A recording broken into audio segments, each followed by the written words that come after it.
and Twitch. I'm going to go check right now on your page, Chris.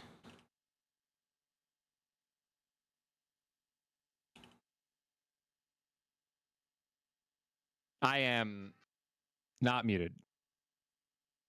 As an idiot. You're not an idiot. I'm sorry, I didn't mean to say that. Ty, you catching yourself these days is so funny. Yeah, it's hard to. I'm being nicer. I'm being nicer. You're not an idiot. You're just a moron. Sorry. And then I'm just like, yeah, bro. Yeah, Chris, it's not showing up on yours. Yeah, it's on my preview scene, but it's not on my. And what you need to start doing is doing what you're doing, and then when you do it, and you're doing it while we're doing it. What do you mean by that, Ty? If you can elaborate. Yeah, man, you know exactly what I'm trying to say, man. What I'm trying to say, man. I don't give a fuck. Whoa. Hey, family friendly, brother. I didn't. Yeah, seriously, Ty. I literally didn't say anything. I literally didn't even say anything. I said, And Chris, I think you have a lot more to worry about than what I'm saying. Why don't you focus on what Camden's saying in the backseat of your car? Well, good point, Ty. Good point, dude. Hey, Chris, you heard it from somewhere, and it wasn't from me. And it wasn't from me. You know that, Chris. I can't believe you even asked me. Hey, you caught me, chat. Hands up, don't shoot, dude. Chris, you got to figure that out, man. I'm not talking about the image is only showing up on the preview scene. It's not showing up on the program scene. Well, for what it's worth, Chris, that's not happening on mine. So my YouTube is... So do you have a scene on the left, John, and a scene on the right for OBS? Nope. No. Nope. Surely but it's Chris okay. needs to get rid of that previews. What's happening? You're previewing what you need to do. Yeah. Look, it's in there. Look, it's in there, Chris. Todd, did you hear my story about Jody flipping me over the other night? Jody flipped you over? Yeah, so That's, like, I mean, so listen, whoa. That? So, okay, first of all, we don't have to do obese jokes today, okay? I'm looking good. Second of all, so... Yeah, for dinner. Okay, you know what? Take that as a compliment, bud. So good. Yeah, to eat if we were stranded on an island. Don't snore. The only time I ever snore is if I lay on my back, and I don't, and even then it's just heavy breathing. It's not snoring, Jody says, but she doesn't like heavy it. breathing. When she wakes up with the kid, she can't go back to sleep. So she'll roll me over. She'll gently just roll my shoulder, and I usually just roll. So apparently will you knock it off? So the other night, she rolls me over, and I turn and look at her, and I just go, good comms. And she's like, what? And she told me the next morning, and I was like, oh my gosh, I remember that. I remember like saying good comms and being like, why am I saying this? Yeah, bro, that's funny, man. People don't understand, man. Like the delulu that happens when, you know, as you get older, you start wake up in the middle of the night, your body just can never fully shut down. I mean, dude, Jess has full on conversations with me when I come to bed. Like, and like I get, dude. You ever try to get her to say something crazy? No, I get so mad because I'm like sitting here, dude. It's actually insane. Middle of the night, like I came to bed. I came to bed last night. It was like 11 o'clock, and she's like, "Did you lock?" Like she just wakes up and she's like, "Did you lock all the doors?" And I'm like, "Yes." Sunset, thank you for the 7 months. Yes. All of Meta, them? thank you for the 34 months. Yes. Why are you being like? Why are you being showing me? Why is that tone? And I'm like, how can you acknowledge that I'm giving you a tone when you're not even gonna remember this conversation, dude? It's like, it's insane. So I get annoyed knowing she's asking me questions that she doesn't like. She won't remember in the morning, and then like I'm being antagonized when she's sleeping. Like, dude, like she's questioning me in dead sleep, bro. It's so hilarious. I love that, Chris. You got to make yours smaller, buddy. It's on your camera. What? You got to put the image, make it a little smaller. It's like an eighth of the way on your face. Done. Okay. Did you lock all the doors? Weird flex. I have to lock all 100 of them. No, dude, it's just so funny. I'm just like, and then like, dude, the fact that's what did it for me. She was like, why are you giving me that tone? She gave me why are you giving me that tone in the middle of the night? That's wild, dude. 11 o'clock. I know for a fact. And you know what? I could go talk to her right now. She won't even remember it. Dude, did I ever tell you this, Ty, that after we had a bunch of crazy stuff happen like a year ago and we locked down security on the house and everything, that Jody went to bed and we have a deal that the cops will call us if anything before they. Yeah. Well, dude, so we both wake up in the morning, like 6 or 7 a.m. because the kids are up early, and we both have like 6 missed calls each from our local police department, and we're freaking out, dude. We're like, what the heck happened last night? Like, and we had each of us had one voicemail, 6 missed calls and one voicemail from 2 o'clock in the morning, and it was an officer, nothing to do with anything we've ever said or called about. Said we were driving by and noticed that your garage door was open. Oh, well, that's nice. Super nice, but like we slept one night with the garage open, bro. Like all the kids, like I told Jody, I was like, I'm not gonna be mad at you. It's an accident. I will check for the rest of our marriage. I will check every single door from now on. It was crazy, but it was horrifying, dude. Yeah, I mean the Illinois house. I got. Yeah, the Illinois house is nuts. We have the front door, the back door, the. I mean, maybe not. Maybe don't name all of them. Nice. Here's all the entry points. It's a dude. Just walk around a house and you know the doors they have. But the point is like we got the trap door, we got the side door, we got the side. Yeah, then we got the secret door. Anyways, it was just a lot. Like I had to, checking a lot, and if I just missed one, and then Jess starts freaking me out so much to the point where it's like, I start to get like messed up if I'm like, dude, did I check one of the doors? And then I can't go to sleep until I go check the doors, bro. I mean, I don't know if that's OCD or if that's. I don't think that is. Dude, just remember Mom's story, dude. Check that. I know. Check the house. I hate that story, dude. That's a great story. I think the best part of the story is Dad scaring the shit out of Mom when she came up the stairs because he's like, I could see the headlines. Wife found dead because husband was too lazy to go check the doors. Yeah. And that's what got him to get out of bed and help Mom. But the question is, fellas, like legitimately, what do you think? Legitimately, what do you think? What woke me up? Was it the dude who robbed the next door that was standing over my crib and I scared him away? Or was it Granddad trying to say something to Mom? That's horrifying to think. I mean, but it was like something woke me up and I said, Mama, someone's standing over my bed. That's messed up, dude. I don't think God I don't remember that, dude. I'd never sleep again. Yeah, bro. You're reminding me of a dream that I had literally last night. It was not a good one, but I'm happy that I don't remember it. So love that. Moving on. Well, listen, guys, welcome to the Blevins Bros Sports Show, ladies and gentlemen. Hopefully, we're not getting too much hate watching today from Tyler's multiple viral clips. Dude, the one tell me the Lions suck and fly Eagles fly have been the first couple of messages in the chat. Yeah, the one Ty, the one you said about the Eagles and Chiefs, man, on prime time, we're gonna get so much flack if the Lions poop the bed on Monday night. They won't. It's fine. I mean, dude, but dude, they won't though. Like I think our offense has progressed significantly. I feel like, and the consistency, and then also like yeah, we might get like 40 dropped on us, but I think we'll keep it close, and it will be fun to watch. That's right. My goal is this is not 40, and by the way, even if it is 40-0, at least the Ravens are entertaining to watch. Like that's not my. Ty, I think here's the thing. That's what I'm saying. Here's the thing. The one that actually like anything I said, bro. grinds my gears the most, bro, is that the Minnesota Vikings USA Today made a post. Like nothing proves I feel bad about that. more that like people will do anything for clicks than finding a streamer who's a fan of a different team saying I'm not watching till JJ is more fun to watch. Like out of context. I mean, you love JJ. He won us a championship. We are Michigan fans. Dude, that when Andre sent that, I was like, how is that even a headline? That's what I'm thinking. That's exactly what I'm thinking. And he's not even playing next week. So yeah. Listen, dude, welcome to the Blevins Bros Sports Show. Guys, we have an announcement, as you can see maybe on the screen already. Blevins Bros Sports Show brought to you by Underdog. Yeah. I mean, we have it on the whole stream, yep. Brought to you by Underdog.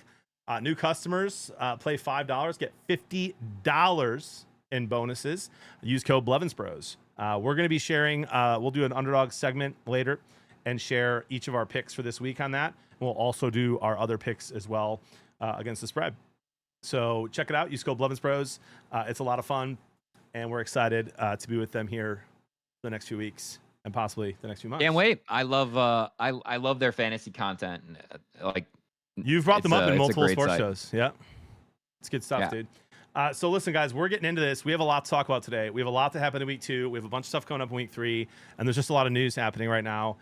in the NFL. But first, I just want your gut reaction. You share anything. Talk. Give me your gut reactions after a pretty wild week 2. Okay. If Tyler's gonna get roasted, I want to be on board. I want in on it. I'm with Tyler on the Eagles and the Chiefs. They're both incredibly boring to watch. A couple other reactions I have, boys. Colts kind of look for real. They do. For the shoe, win the game. We bleed blue. Dude, Packers make teams look pedestrian. Like, can we just say the week after you play the Packers, you're just gonna drop in everyone's power rankings? Except for the Browns. And then my other reactions, Cam Ward is gonna be good. I think I really like watching him play. And then speaking of the Titans-Rams game, the Rams offense is stupid good with Dante. Well, with Devontae. Yeah, he's cooking. Like the relationship Stafford has with Adams and Nakua, like I hope Stafford stays healthy this season. Do you remember what I said? I said those are kind of my week 2 reactions. Do you remember what I said about Puka Nakua? And Devontae Adams trying to literally duplicate the exact same thing with Devontae Adams, so that like Puka Nakua taking Cooper Kupp's place. It's working. I mean, but Devontae's actually getting great production there, which is awesome. Chris, to mention what you said about Daniel Jones, listen, I think it actually is a little bit. It's even deeper than that, right? It's not just Daniel Jones and the Colts offense being real. I think you have to give credit. We have to give credit to the coach and the preparation going into this game as well, right? I think that the Broncos blitzed I think it's like 51% of the time. I know that the statistic might be a little off, but they blitz they blitz all the time, right? They blitz like man all the time. Daniel Jones has handling near historic level of blitzes to begin the 2025 season. He's been blitzed on 50 dropbacks over his first 2 games. Blitzed 50 times in over his first 2 games. Dolphins did it a ton week 1. And he handled it flawlessly against the Broncos week 2. Like, he had an incredible showing. And I think that, I mean, dude, that just means that they were prepared, right? They were prepared. They knew exactly what the Broncos were going to do. They knew how much they were going to blitz them. And they were prepared for that. And they won the game because of that. So, I mean, shout out to the Colts and the leverage penalty that gave them an extra chance. I'll be talking about that later. Dude, I just want to say, like, a lot of people are saying, are the Colts like the Saints from last year, going 2-0 and no one thought they would, and then collapsing? I don't think so. I think it's very different. They have not punted once in 2 games. That's insane. Yeah, also just insane. You guys have watched Jonathan Taylor. Like, he's hit over 22.83 miles per hour last game. Like, he looks back. He's back. Yeah, I don't know that I'm not like automatically, using permanent markers saying the Colts are a playoff team, but they're so much fun. They were on the cusp last year. And if you're a Colts fan, like, dive in. This is what it's all about. You're 2-0. No one thought you were going to be 2-0. You have a winnable game against Tennessee this week on the road. Not going to be easy, right. I don't think. Hey, and have fun. Who do we all think was going to take this division? The Colts. Oh. No, the Texans. No, they're 0-2. Texans. And the Texans and they're 0-2. So, dude, Stroud looks like he's seeing ghosts again. I mean, it's a really bad regression, man. Like, again, another bad year, and like the offensive line. I don't think it's on Stroud at all. Yeah, the O-line's not helping him at all. But Chris, they can scheme a little bit better then. That's what I'm saying. Like, they need to be the motion is terrible. 100%. But like, also, I don't know. They're not doing easy button play calls for that offensive line or Stroud for sure. Exactly, and that's not okay. Right. And then obviously there's moments where he like makes bad plays as well, even without the pressure. And that's just not helping the case. And that's what I was like watching when I was watching that game. I'm just looking at it and I'm like, what is happening? But hey, another 4th quarter, last minute Baker Mayfield drive, ladies and gentlemen. We get cinema. I'm a Baker Mayfield fan for a long time.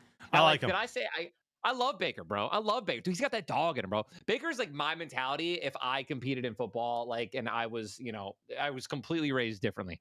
Dude, there's clips of him in college, like, pulling his junk, talking to the other, like, dude, he's the first to get up in your face. I love him, dude. You see him, he goes down, gets hurt, He's like, it looked bad, by the way. Back up. It looked bad. Like I thought his ankle snapped on the replay. I was like, whoa, and then he just gets up and immediately starts talking crap. Yeah, CJ Gardner-Johnson just talking shit. He's like, "What'd you say?" Dude, it's amazing. So I'm a big fan of Baker, but the Texans again, they looked wishy-washy for another week, man. 2 losses, 0-2, not good. Yup. What else? John, what about you, man? Also, I mean, dude, yeah, like the Packers are annoying. How about the Jaguars? Packers are annoying. They're good. In my opinion, they're playing the best in the NFC right now. They've played 2 really good teams, at least one really good team in the Lions, and then the Commanders, and made them look, like you said, Chris, pedestrian. And they're not even doing it. They're not even playing their best yet. That's the scary thing, I think, for the Packers. Like, I'm pretty sure the Lions are ahead of them, and it's only week 2. But if you're looking at DVOA stuff, you're looking at stats and offense and defense. Like they shot up after hammering the Bears, but the Packers could have won both of those games by 24 or more. Right. And so I think they're just going to get better. I think Jordan Love's going to be able to play better. I think Jacobs is going to get the ball run. I think they're going to be able to run the ball. Only concern I have with them is just their offensive line right now, because they've got a couple of injuries, and I think Jaden Reed actually just had surgery. So now collarbone. Yeah, so they were trying to see if he could go without surgery. He just got it, so they'll have to stay healthy. But man, they are the team to beat in the NFC for me. I'll triple down on the Eagles, dude. Like, we're gonna find out. Listen, they won the Super Bowl, and until proven otherwise, they're the champs. But they are going 100%. If you're gonna learn a lot this weekend about the Eagles, because that's their one weakness on defense is the secondary, and it's pretty good still. But it's their one weakness, and Stafford's going in there with Puka and with Devontae, and I think the Rams are going to put up some points. And so they took it to him in the NFC Championship game when they had a better defense. They did. And I think that they're going to have to put up points. Hurts is going to have to throw the ball. If you're an AJ Brown or a Devontae Smith owner in fantasy, and you are just pissed because I don't think either of them have gotten, like, I think maybe Smith might have had 15 or 16 week 1, but none of them have had 20 yet. I think wait one more week, because I think if they're going to win this game against the Rams, they're going to have to throw the ball and go downfield and try to make some plays. So that one I'm really excited about. I think we'll learn a lot about both of those teams this week. And then, dude, like, come on, can we just talk about the Lions real quick? That was some chicken soup for the soul for me, dude. I needed that. I told you guys last week in the show, I want to win by 10 or more and just go feel good about it. And we hung 52 on the Bears, and all the way back. Ty and I were like in the same room during that game, and I feel like the amount of times we stood up and like high-fived, it was like every other minute. Yeah, made up for the week before where we did it one time and it was called back. Oh my god. Literally the pick 6, totally. I think we can all obviously just, like, I love that. Hang our hat on 52 points. We crushed the Bears. Great. It's exactly what we should have done. Play action looked better.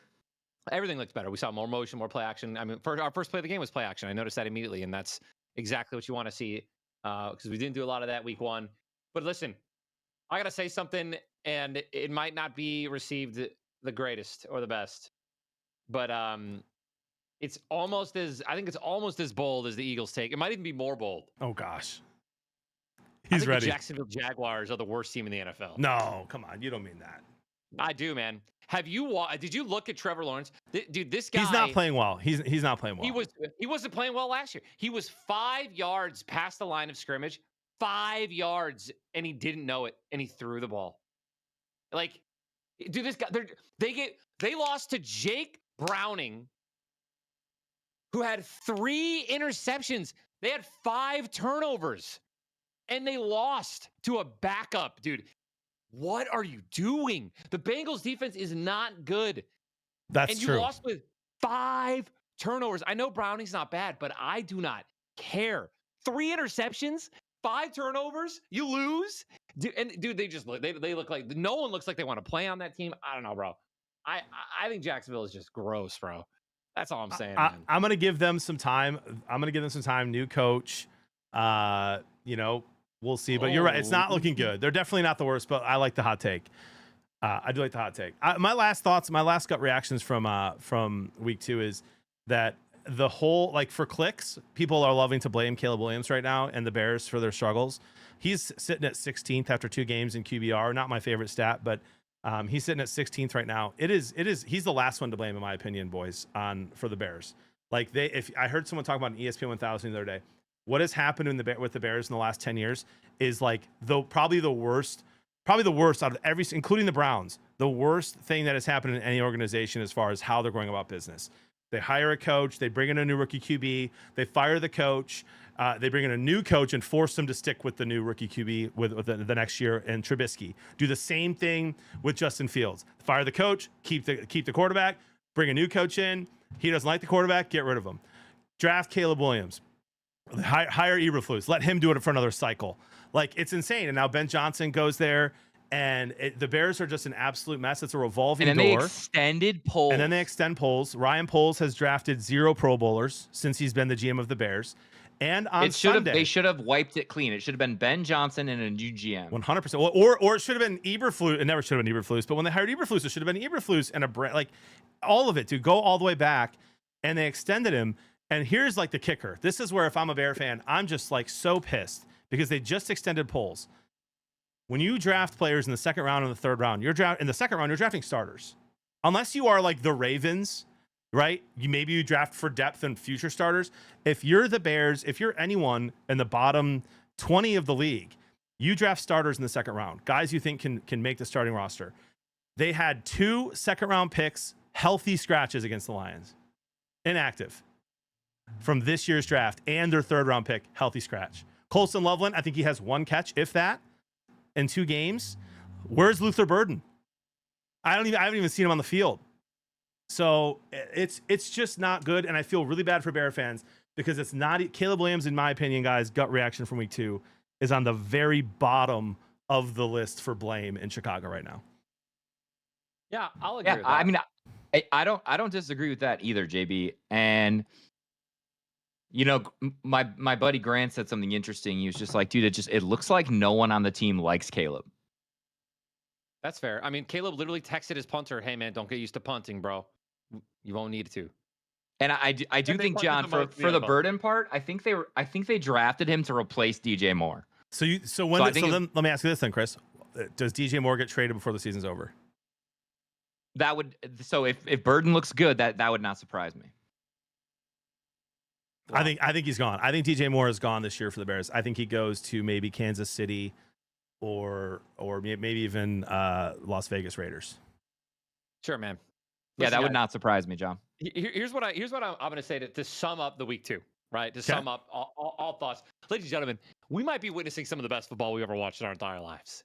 I mean, I'm being completely honest. From week one, which was honestly, it was a highlight reel. It was incredible first games, to week 2, right? The Giants-Cowboys game, bro. That was a beautiful overtime that early candidate for game of the year. Early, dude. We got Russell Wilson just throwing bombs down the field, getting that caught was by crazy. Neighbors, dude. Then the Cowboys answered back, and then we hit a 64-yard field goal to send it into OT. And then we got punt.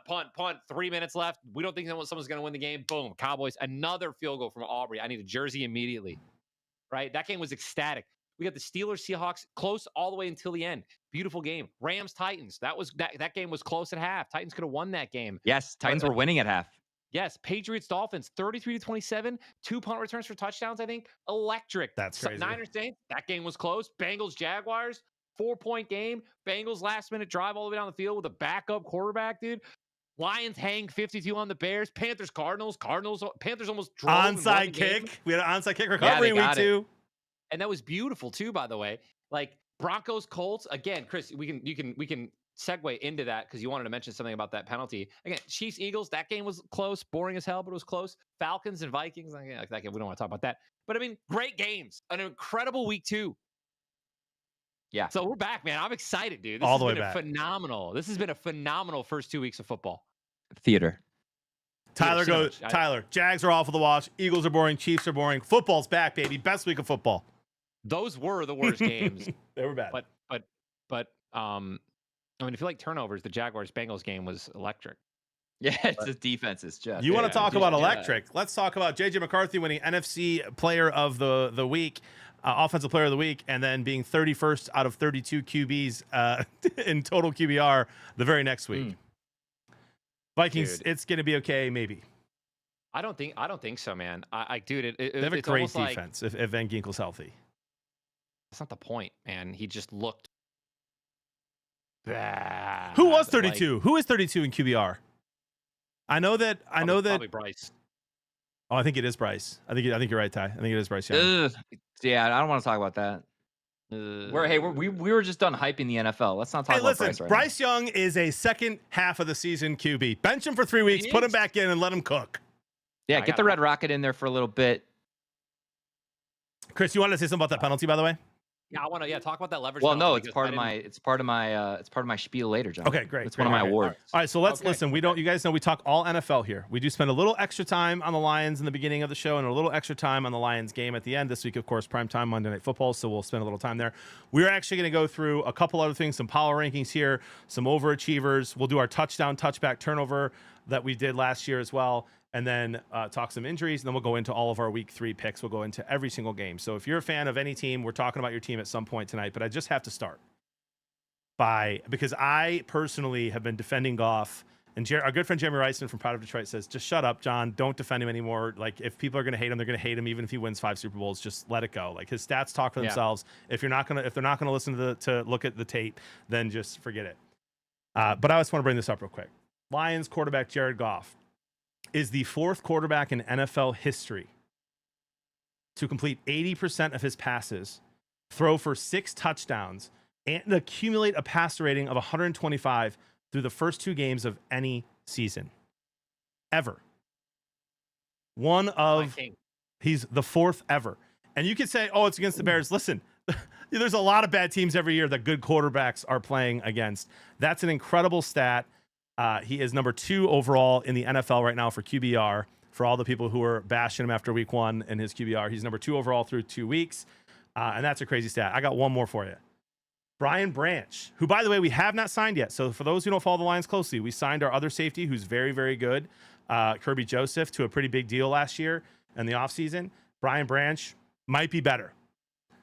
Brian Branch and Ed Reed are the only 2 defensive backs since 1999 to have 30 pass deflections, 15 tackles for loss, 5 interceptions, 3 sacks, and at least 3 forced fumbles. He's 2 games into his 3rd year. Oh, yeah. He's a beast. Think about that, bro. 2 games into his 3rd year, and it's him and Ed Reed. The old heads in here will know who Ed Reed is. The young ones won't, but he was an absolute freak.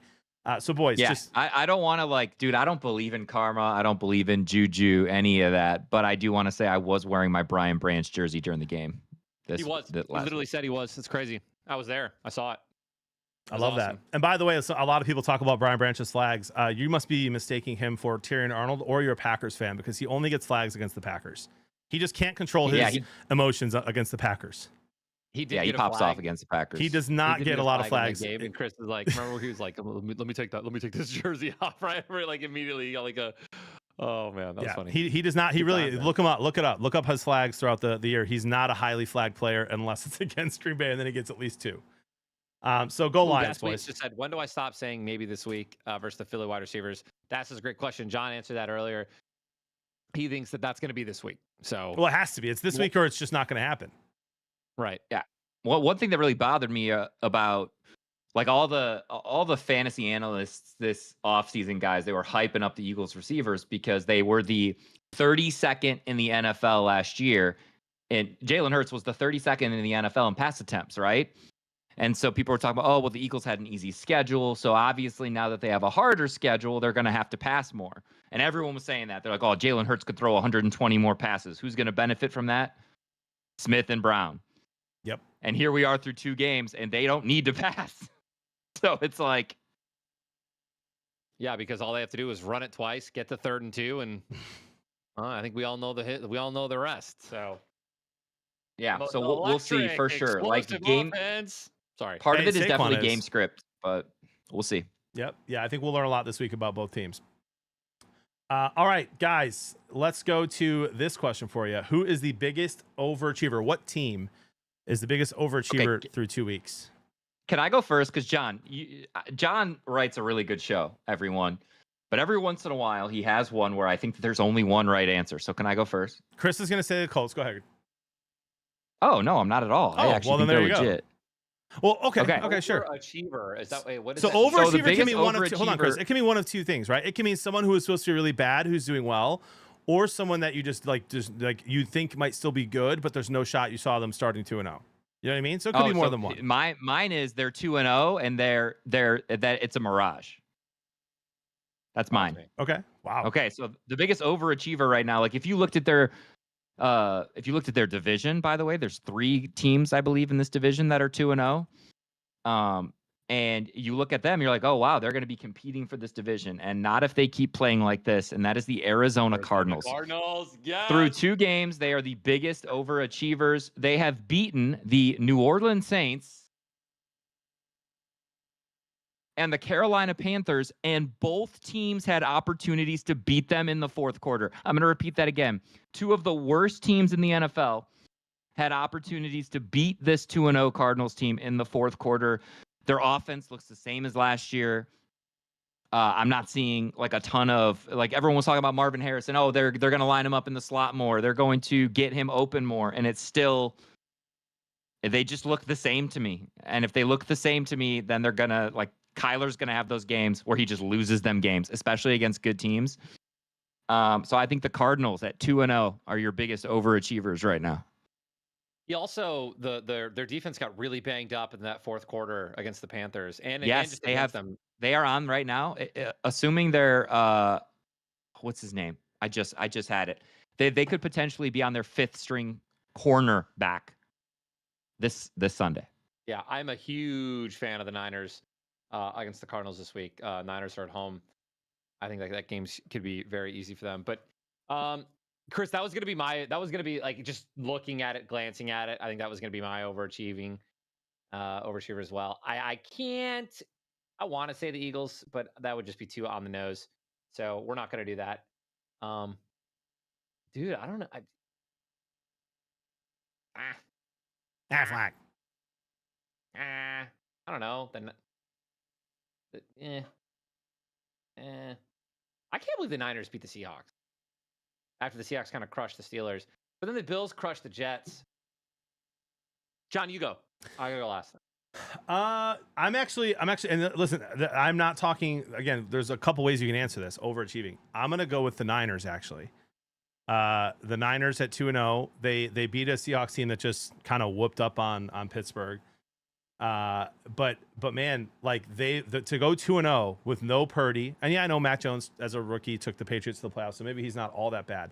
But with all the injuries that they have, barely beating the Saints, but still doing it, like you could go either way with the Niners. I think they're overachieving in the fact that they're 2-0. They're overachieving that they're overcoming a ton of injuries. The all the jokes this week. I love that. Like I think it's Bleacher Report that does like the comic, like the cartoon videos. Have you guys seen those? They do it once a week. And they like include all the teams in some way. This week was super funny.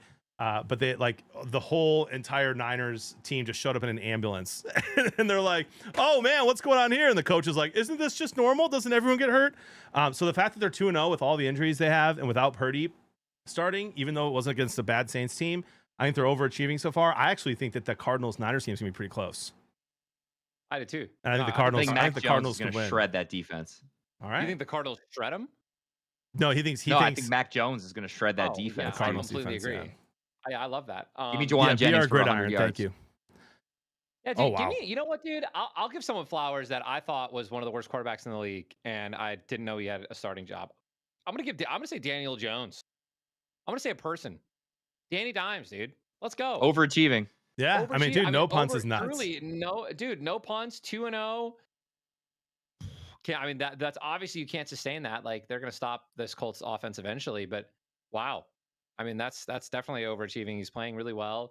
He's not playing really well. He's playing historically well against how much he's been blitzed at an NFL historical record. So, I mean, like people think that this guy was terrible, right? They wrote him off just like I did. Right. And I'm not even a professional. I'm not even a coach. Right. So they went in, they saw the exact same thing that we all saw every year when he played for the Giants.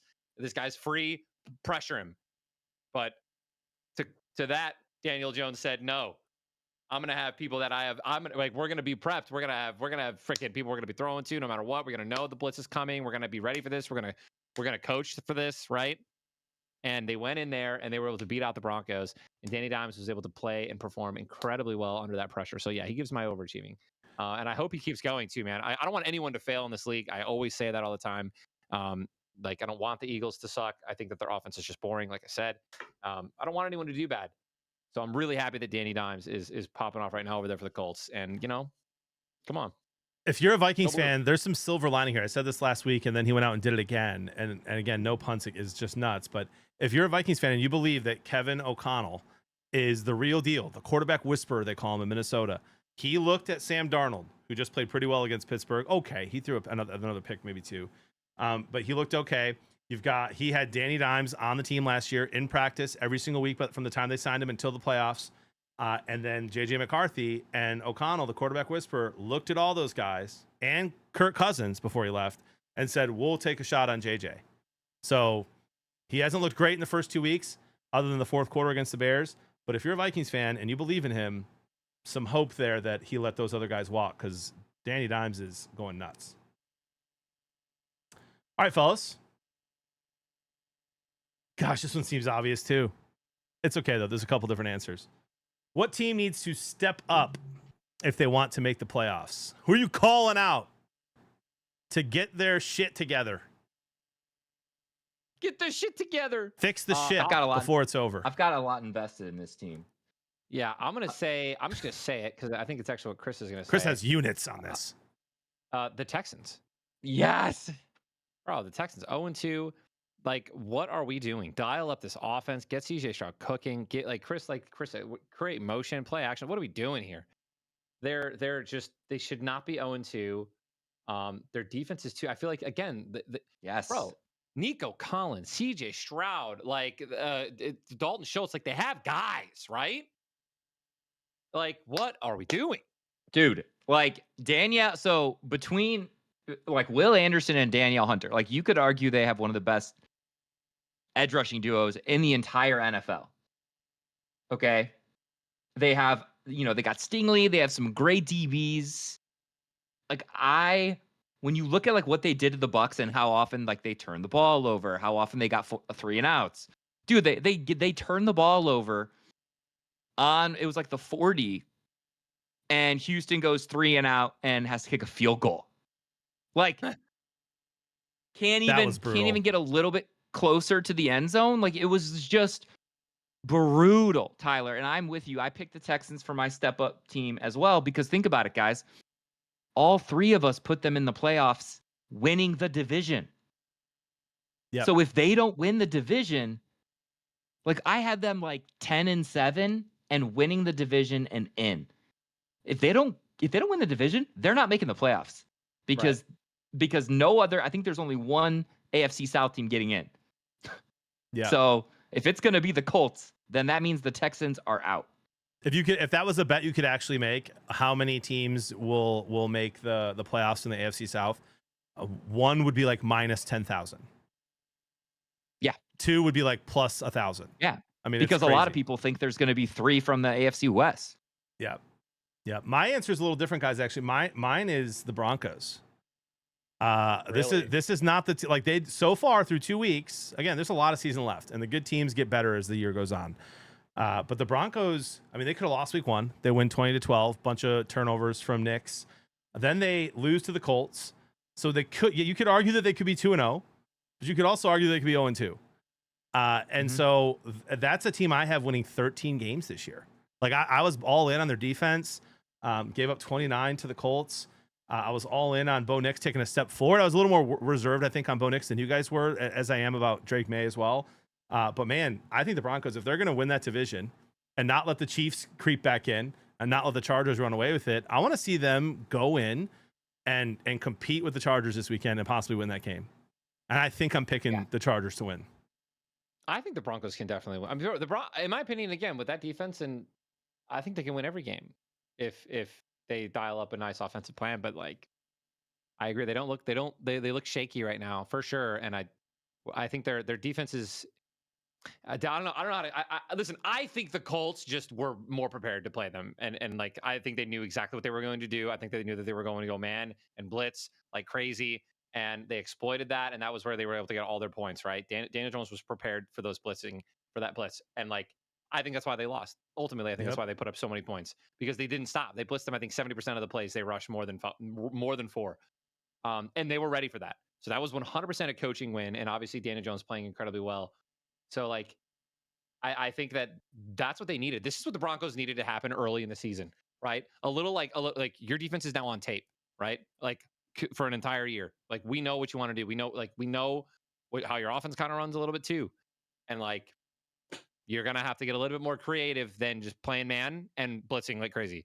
And relying on Patrick Surtain. They were throwing to him. They were targeting Surtain. Yep. Daniel Jones was. That's like insane. No one does that. So, I mean, bro, that was a statement from the Colts, actually. I don't have enough good things to say about them. So, they've been such a fun watch. All right, boys, we're going back into one of my favorite segments from last year. We'll bring this back every single week from now on, starting here week 2. The touchdown, touchback, turnover. So for those who are new or just tuning in, a touchdown, these are awards we're giving out to players or teams if you want, or coaches if you want. A touchdown is someone that you're just gassing up. They played out of their minds. A touchback is just boring. I think I might know Ty's answer there. And a turnover is just like absolute garbage. What the heck happened? How are you in the league? How'd that happen? Chris, you want to start us? Yeah. Can we do all 3 at once? Yep. All right. With the Blev Bro Sports Show here. All right, my touchdown, touchback, and turnover for the week. This week, my touchdown goes out to the Atlanta Falcons defense. Okay, I roasted your front office during the offseason for getting an edge rusher and then trading back into the first round to get another edge rusher in James Pierce at 26. And like kind of ignoring your interior D-line. I was worried about how you defend the run. And then against Minnesota and that new highly paid offensive line, the Falcons defense get 6 sacks. Both rookies, both first round picks get in on the action. And I think if you're a Falcons fan, man, that's got to be exciting because you never had that last year. So if you guys can do that, if Penix can keep taking care of the football, and you guys, I don't care that they kicked all those field goals. Like they won the game, and their defense looked good. My touchback, we already talked about it, guys. It's the Texans offense. Like with that offensive line, I can't even watch. Dude, Dan Orlovsky did like this huge breakdown today. I don't want to say he was like making fun of them, but essentially just calling out that offensive line with all the missed communication, guys going unblocked. And he was just like, how is this happening? So I just Texans offense gets my touchback. And then my turnover, guys, the turnovers this week, you could have picked 100 turnovers with week 2 in the NFL. I'm giving mine to Sean Payton and the Denver Broncos coaching staff.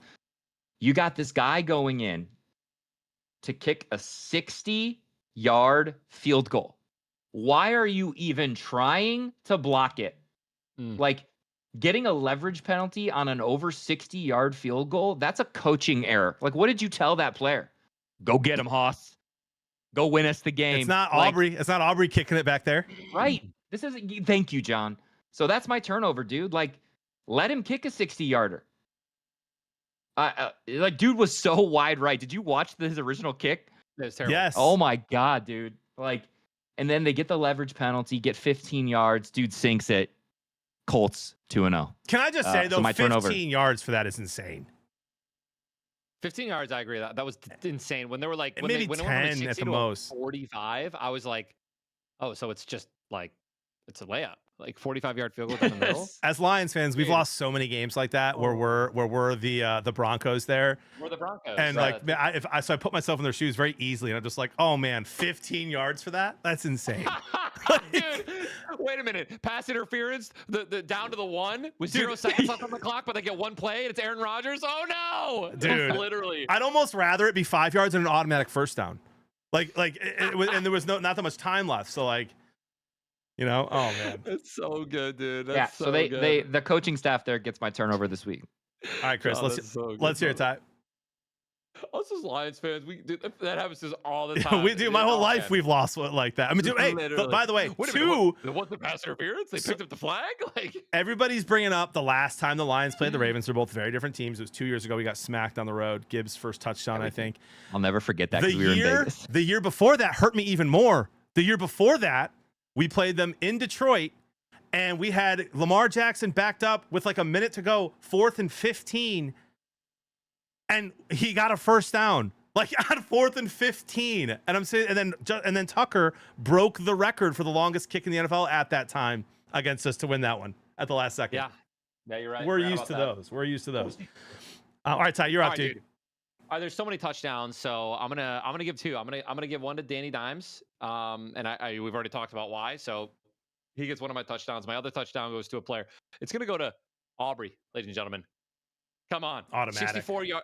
Automatic Aubrey, dude. 64-yard kick to go into OT. And then how else is the game going to be won? It's not going to be through a touchdown in overtime. It's going to be through another field goal to win 40-37, a division game. Very important win. Aubrey, is it Brendan or Brandon? Brendan Aubrey? Brandon Aubrey. Brandon, I think. Brandon. Good job, man. What an absolute legend. Also, if you guys, for fun, I'm not going to explain it now, but look up his story, how he became a kicker. It's actually great. Inspiring. It was really cool. It's a great story, man.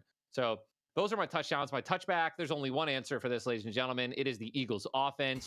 I would rather take a paintbrush and paint my entire room and watch it dry than watch the Eagles offense. Ladies and gentlemen, Jalen Hurts with a astonishing 15 for 22, 101-yard game.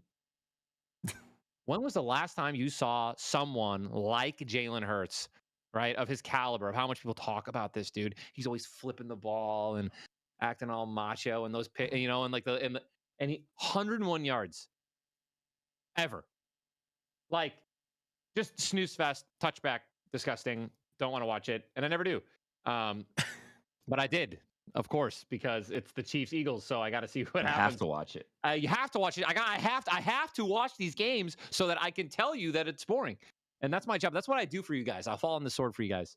So if you guys are Eagles fans out there, don't watch it. I'll watch it for you and tell you how bad it is. Super Bowl MVP. Super Bowl MVP, Jalen Hurts. Yeah, that's insane, bro. Should have been Saquon. And then my turnover, the turnover. I mean, I got to give it to JJ McCarthy, bro. What are we doing? I mean, first off, like, I think his electric, I mean, dude, again, like, I want him to succeed. I want all of our Michiganders to succeed as well. Dude, the only reason he wasn't getting completely obliterated last week, by the way, in the press, in my opinion, was because of that fourth quarter comeback. It was clean. It was beautiful, right? 21 points in the fourth quarter comeback. You beat a division team. You're looking great. Congratulations, right? They're like, oh, it was nerves. Week 1, first 3 quarters, he was figuring it out. Well, guess what? He wasn't figuring it out, because here we are in the second game, another home game, by the way, like, and he was horrendous. He was terrible. He was, dude, he got sacked like 6 times, felt like more, probably pressured 50. Like this, he was just unaware. He didn't know where he was in the pocket. He wasn't hitting throws. Not good. 6 points. What? Do you remember the Step Brothers scene where they're interviewing with Seth Rogen? Yeah. And they have that like just nasty fart. Yeah. Like, was that a fart? Was that a fart? So literally, I feel like the beginning of that interview is JJ McCarthy against the Bears. And then the end of that interview where they fart and he goes, I could taste it. Yeah. And he goes, you know what? Now the suits seem kind of. Now it seems kind of messed up, dude. 100%. That was 100%. That's what it felt like after the second game. I mean, you know what? You're hired. I mean, you guys seem like great guys, and right. Was that an interception? I don't think so. Like, dude, it was not good. So the turnover goes to JJ McCarthy. I hope he gets healthy, and I hope he comes back, because, like, do I want the Vikings to do well? No, because they're in our division. But, like, do I want JJ to do well? Absolutely. I don't want it to be because he's not their guy. You know, that's that. So I made a bet, which I never do. Like, I literally never bet with people I know, because why would I do that when I could just use an app and not have to worry about collecting money or like giving it, you know what I mean? But I made a bet with somebody from my chat who I've known for many years. He's a huge Vikings fan. And the bet before the season was that he said that the Vikings were going to finish ahead of the Lions in the standings. And I was like, okay. He's giving me straight 100 gifted. So it was like $500. So I was like, oh, shoot. So week 1, we get rinsed by the Packers. And they have that fourth quarter comeback, and JJ all of a sudden looks kind of good in that fourth quarter. And I was like, oh, man. Like, oh, man, this is like if this is, are we this bad? Like, and then we just go out and hammer the Bears and hang 52 on them. And then JJ just looked really bad against the Falcons and then gets hurt. And now I'm like, now I don't have any worries at all. I'm like, listen, they could still win 9 games, but unless someone big on the Lions gets hurt, I think that bet's pretty safe. All right, touchback turnover for me, dude. My touchdown, you might think it's going to Jared Goff with 5 touchdowns, 3 to Amon-Ra St. Brown, but it's not. My touchdown's going to a guy who only has 2 catches so far this season. Oh, wow. Oh, my God. He's a rookie. Tesla on the Detroit Lions, rookie out of Arkansas. His first 2 catches in the NFL, one-handers. And not just like your normal 9-year-old kid who can catch a one-hander in the backyard right here in a perfect throw. Just extended at the top of his jump both times, gets the feet down. Unbelievable, dude. I cannot wait till they get him more worked in the offense. It's just, I can't believe it. I legitimately don't know. I asked ChatGPT. I couldn't find anything. I can't Google anything about it. I think he might be the first receiver in the NFL to have his first 2 catches be one-handers. Like, there's no way for me to prove that, but I don't remember it ever happening. And they were both Odell Beckham level one-handed catches. Yes. Literally. Yeah. Full extension on the sideline, just nasty. And they were both SportsCenter top 1s, which is insane. So, like, that's just absolutely fun. He's just a dog, and he blocks and he plays hard, and he'll do whatever the Lions want him to do, and that's who Brad Holmes drafts. My touchback goes to the Vikings offense. I actually, and here's the thing. I will say this again about the Vikings. Like, I just feel bad, dude. They're not as hurt as we were at the end of last year, but they're as hurt as you can get so far. Losing JJ, having Van Ginkel out, Darrisaw's not back on the offensive line. That another offensive line, I think, that wasn't playing in the game, and even another defender. Like, they're not healthy. But like, man, I really thought Aaron Jones got hurt now too. Oh my gosh. Yeah, quad. Not that Aaron Jones was really moving. Right, he wasn't moving the ball, and he had 1,000 yards rushing last year. Like, here's a guy that I like. I think he's very good. I actually like the other guy too. I think Mason, maybe. Yes, Jordan Mason. Jordan Mason is their guy, and you can already tell that he's the one kind of lifting that. I like him, but I would have thought they would be able to run the ball a little bit more so that they can give JJ some more time with some play action and some stuff like that. But their offense was just anemic the entire game against a good Falcons front 7, Chris, like you said earlier. And then my turnover goes to Geno Smith because I actually thought that game was like the most boring game of the entire weekend. I really expected the Raiders to be able to run the ball a little bit with Genty. He hasn't been able to get going yet. They're still splitting carries with him. I feel like give him the ball a little bit more. And Geno just making throws that, like, I mean, I think out of all his turnovers, like, one of them was like, it was a punt. You might as well give it a chance. It was 3rd and long.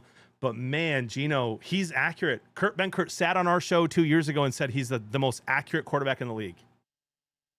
And he did not look that at all last week. He dropped like 45 against us last year, right? Yeah, he's top 5 in those deep ball accuracy metrics.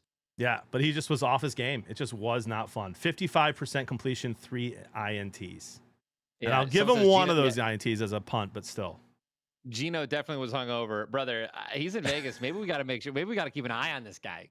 You know what I mean? Maybe this guy's like going in a crippling gambling addiction. There, he might have came from the craps table that night and showed up to the game like blitzed. You know, like that's a possibility.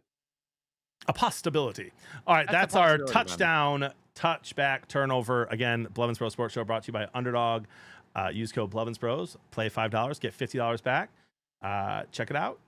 We're going to do our power rankings, guys. Week 2. I wonder if anything's changed for you guys since last week. If you even have your notes. I don't have mine from last week, so I'm not even sure if mine are the same or not.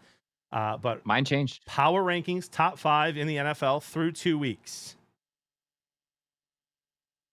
Go ahead, Chris. So I got an NFC team moving up and surpassing Tyler's boring Eagles. At 5, I have the Chargers. At 4, I have the Philadelphia. You might not like it, but they be winning Eagles. Oh, I like that. 3, I got those other birds, the ones that the Lions see on Monday. 3rd, I got the Ravens. 2, I have the Packers now. I now have the Packers. at number 2 in my power rankings in the NFL, and my number 1 team is Josh Allen and them Bills, baby. We them Bills. I can't tell if I love or hate that you start from 5 and go to 1. I think it builds suspense. But I think I'm going to go 1 to 5. You can do whatever you want, Ty. Yeah, I'll go 1 to 5, man. I'll go Bills at 1. I'll go Packers at 2 as well, Chris. I mean, they're just slapped the Commanders, and I feel like they left points out there too. Yeah. Even against us, which is again the scary thing about the Packers and the position that they're in. They were just playing lights out. Packers are 2, Ravens are 3. God, I want to just drop the Eagles out of the top 5, but I can't because they're 2-0 and they win. So Eagles are at 4. They'd be higher if they could actually put up points on the board. You know, if Jalen can ball out and they can like win dominantly. You know what they remind me of real quick? They remind me of like the Chiefs, like last year's Chiefs and the year before that Chiefs. The Chiefs that are just winning games by 3 points and making it to the playoffs and making it to the Super Bowl, right? The Chiefs that just get it done. And like, you know, before Tyreek and before like just where they were just electric and crushing people. Like, right. That they remind me of, like, they've entered that phase. Like now they're in it now. And they were kind of in that last year too, a little bit. Yeah. And then 5, oh gosh. Do it.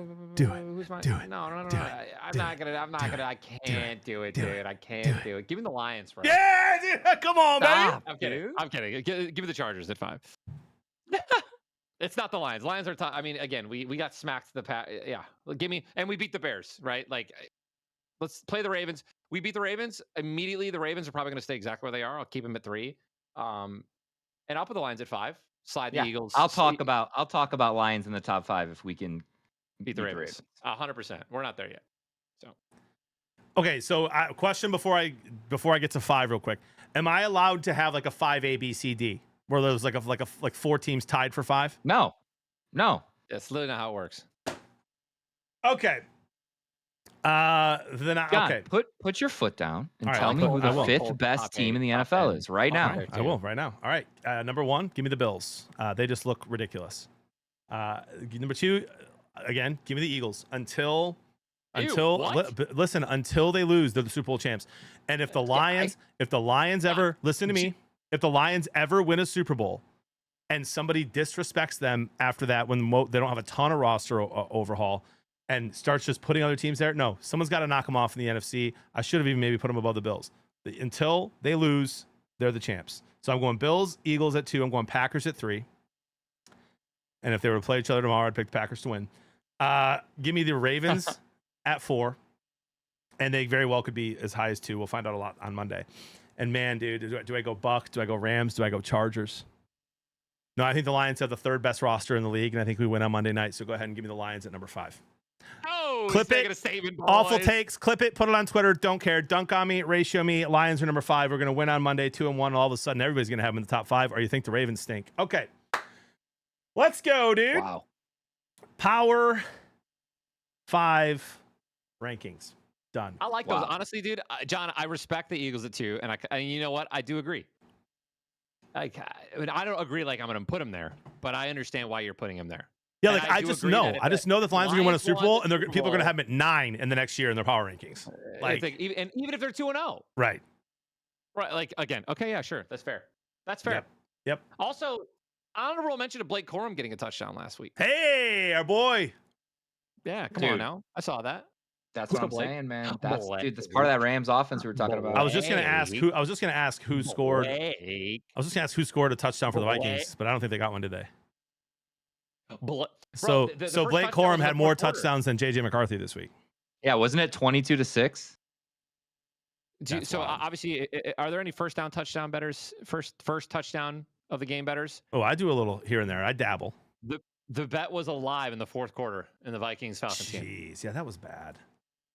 Come on now. The only thing good about that game, in my opinion, other than watching Robinson just run the ball, because he's just insane. Chris, you're back.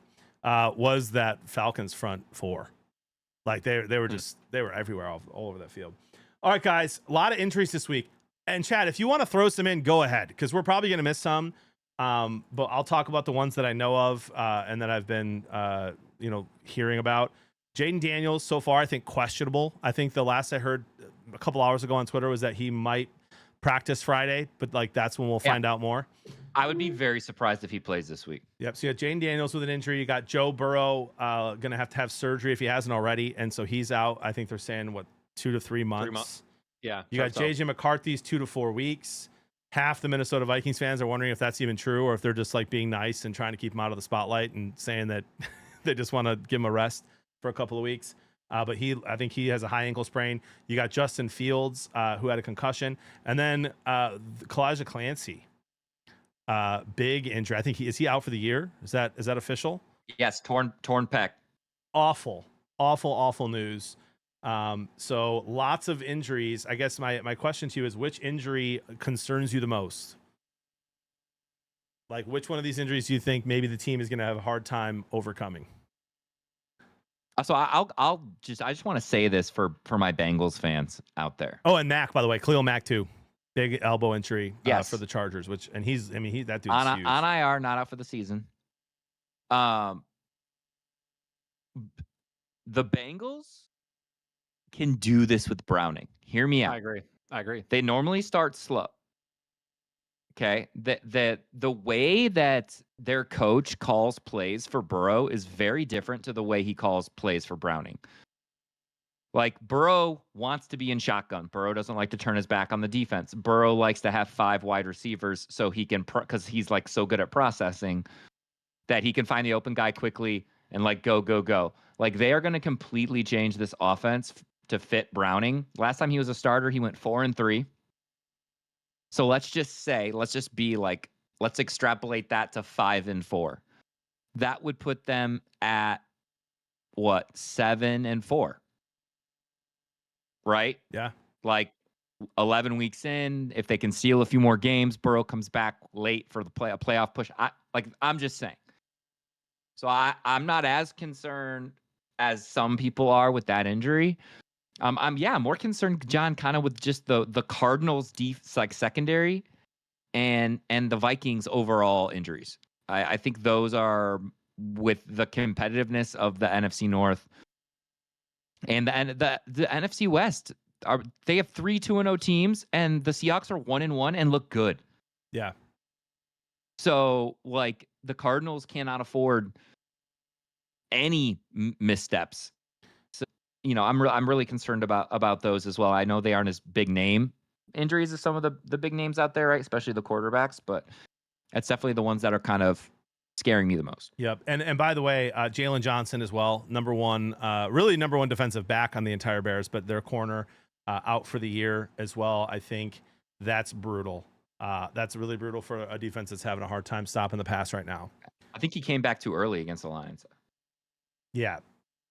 Yeah, so that's not good. Ty?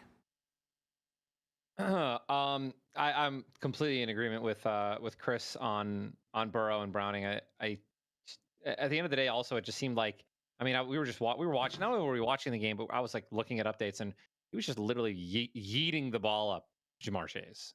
This guy was just like, and when, that's why he got 3 interceptions, right? He was just, that was without a week of prep.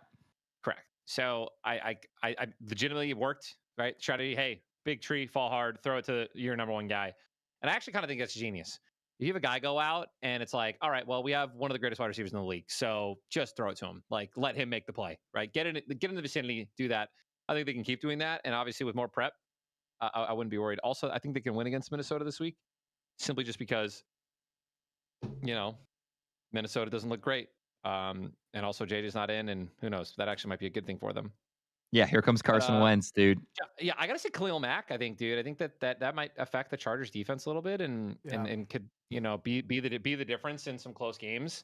Like, not having a dog like him in. So, I'm gonna stick with that. I don't like, can't like when an impact player like that's out, man. It's never good, and it's bad for the league. 100%. My answer is actually, I've just not been impressed through 2 weeks. I know the Commanders won 21-6 against the Giants week 1. But the Giants had 3 turnovers in the red zone in that game. And then the Commanders looked, dare I say, even worse than the Lions did against the Packers. What we know is a very good elite Packers defense. through 2 weeks, and they were good last year too. So and they only got better with adding Micah Parsons. But I'm concerned about the Commanders' offense so far. And I don't know if you guys know this, but Jaden Daniels has been hit more than any quarterback in the league this year so far through 2 weeks. And he's struggling with an injury already. So I'm going to go ahead and say Jaden Daniels' injury concerns me the most, because if he does play, I just don't have faith that he's going to stay healthy. Like that O-line has to block for him. And I don't even know who. In there. What's that? Just it's Mariota. Get Mariota in there. That's what you're about to say. You don't even know who's going to play if he's out. Marcus Mariota. Yeah, and if you go back and look at every game that he played, every single time that man touched the field last year, he balled out. Okay, but let me ask you a question. Do you think he's better than Jaden Daniels? 50 yards. I think that he can run that offense the same as Jaden Daniels, and he did. He's done it several times. Yeah, I'm pretty worried about that offense, because that offense with Jaden Daniels has just not looked good yet. Yeah, well, maybe he's. I'm telling you right now, maybe he. You can tell him and Terry missed those preseason reps. Yeah, which that'll get better as the year goes on, right? For sure. And Mariota is a beast at that offense, and I think I think the steal of this week's bet is Washington -3 at home against the Raiders. I think Mariota I think he's going to hang 40 on him. He was relentless with that offense last year. That's high praise. The offense hasn't changed, really. Like, come on, he's going to ball out, and he's just as mobile as Jaden, if not more mobile. They design handoffs. He runs up the middle. Dude, are you kidding me? He's not close to Jaden. He's mobile. He's not faster than Jaden Daniels. Right. He's fast, bro. He's quick. He's quick. He's fast as lightning. He's faster than Goff. Look, all I'm saying is I love that spread. Mariota knows that offense. He's come in the third quarter and second half and put up 20 plus points against teams that aren't awful. Like I think they're fine. And I love them to crush the Raiders this week. Wow. All right, boys. That's week 2. By the way, I think I saw news today that the Washington Commanders have secured everything they need to build their new stadium that should be ready by 2030. Yeah, in DC. So if you're a Commanders fan, that's super exciting for you guys. We'll have the Commanders and the Bears likely revealing their new stadiums in the same season, which is kind of fun. Let's go. All right, guys, we're going to move into week 3. Love it. And we don't even have to save the Lions for last because they're Monday Night Football, so they're automatically last on this list. And just so everyone knows, if you're waiting for some picks and stuff, we're gonna make our picks right now for each game. At the end of this segment, when we go through all the games, we'll make our spread picks, and then we're gonna do our segment brought to you by Underdog, and we're gonna do some player props, which will be really fun. So we'll have a parlay for that as well. All right, a nice play for you there. So here we go. Love it. Miami Dolphins. Already, week 3. It took till week 3 to get an awful Thursday night game. Miami Dolphins at Buffalo. Buffalo is -12.5. It opened at Buffalo -10.5. Dolphins money line currently at +550. Over under is 49.5. I mean, I just want to say before we go into this game that Rice is playing Charlotte tomorrow night. College football, going to be an excellent game. That spread's 2.5. I'll be locked into that one a little bit more than I am this one. Yeah. I mean, I'll watch it. I love watching Josh Allen. So, yeah, I will always watch an AFC East show. Dude, I had a blast watching Patriots versus Dolphins last week. If only to rub it into John's face. It was close. It was close, and it shouldn't have been. It was always going to be the Patriots. It was always the Patriots, John. I hope you're starting to believe now Drake May is him. Okay, guys. I'm going to tell you guys right now. Tyler mentioned it against Indianapolis, but they did the same thing to Drake May. There is no team blitzing more and not getting home than your Miami Dolphins. Do you guys know who the hardest quarterback in the NFL is to sack? Josh Allen. It's Josh Allen. So, like, they come in here and their defense is already trying something and not succeeding against some pretty shaky offensive lines. More so New England's offensive line than the Colts, but still. Now you're going up against the Bills' fantastic offensive line. Like, they like to run heavy more than almost any other team in the NFL. And then you got Josh Allen. Like, dude, I just think that this is a game I think Cook is going to put on a show. Dude, yeah, Bills Bills by 2 tutties. Okay. So you like the spread? I'm right there with CB. Miami just lost to one of the worst teams. I mean, we have the Patriots very low there. A high ceiling, right? In my opinion, if their offense comes together and Drake May can continue to, but like, not that great of a team yet, right? Still young, and they lost. This is like, look at the offense still of Miami. It's so important to stress that Tua, A-Chain, Tyreek Hill, Waddle. Dude, Waddle and Tyreek 3 years ago, were getting 2 touchdowns a game. Tyreek's over for his is like 65 yards for receiving yards. Wow. He used to get that in a play. This man was getting 200 yards a game. Dude, it might be one of the greatest drop-offs in history from a sports betting perspective, like from a line perspective. Tyreek Hill, you used to get him you used to try to bet him when the line's open so you could get him before it reached over 100. That his line was set for 100.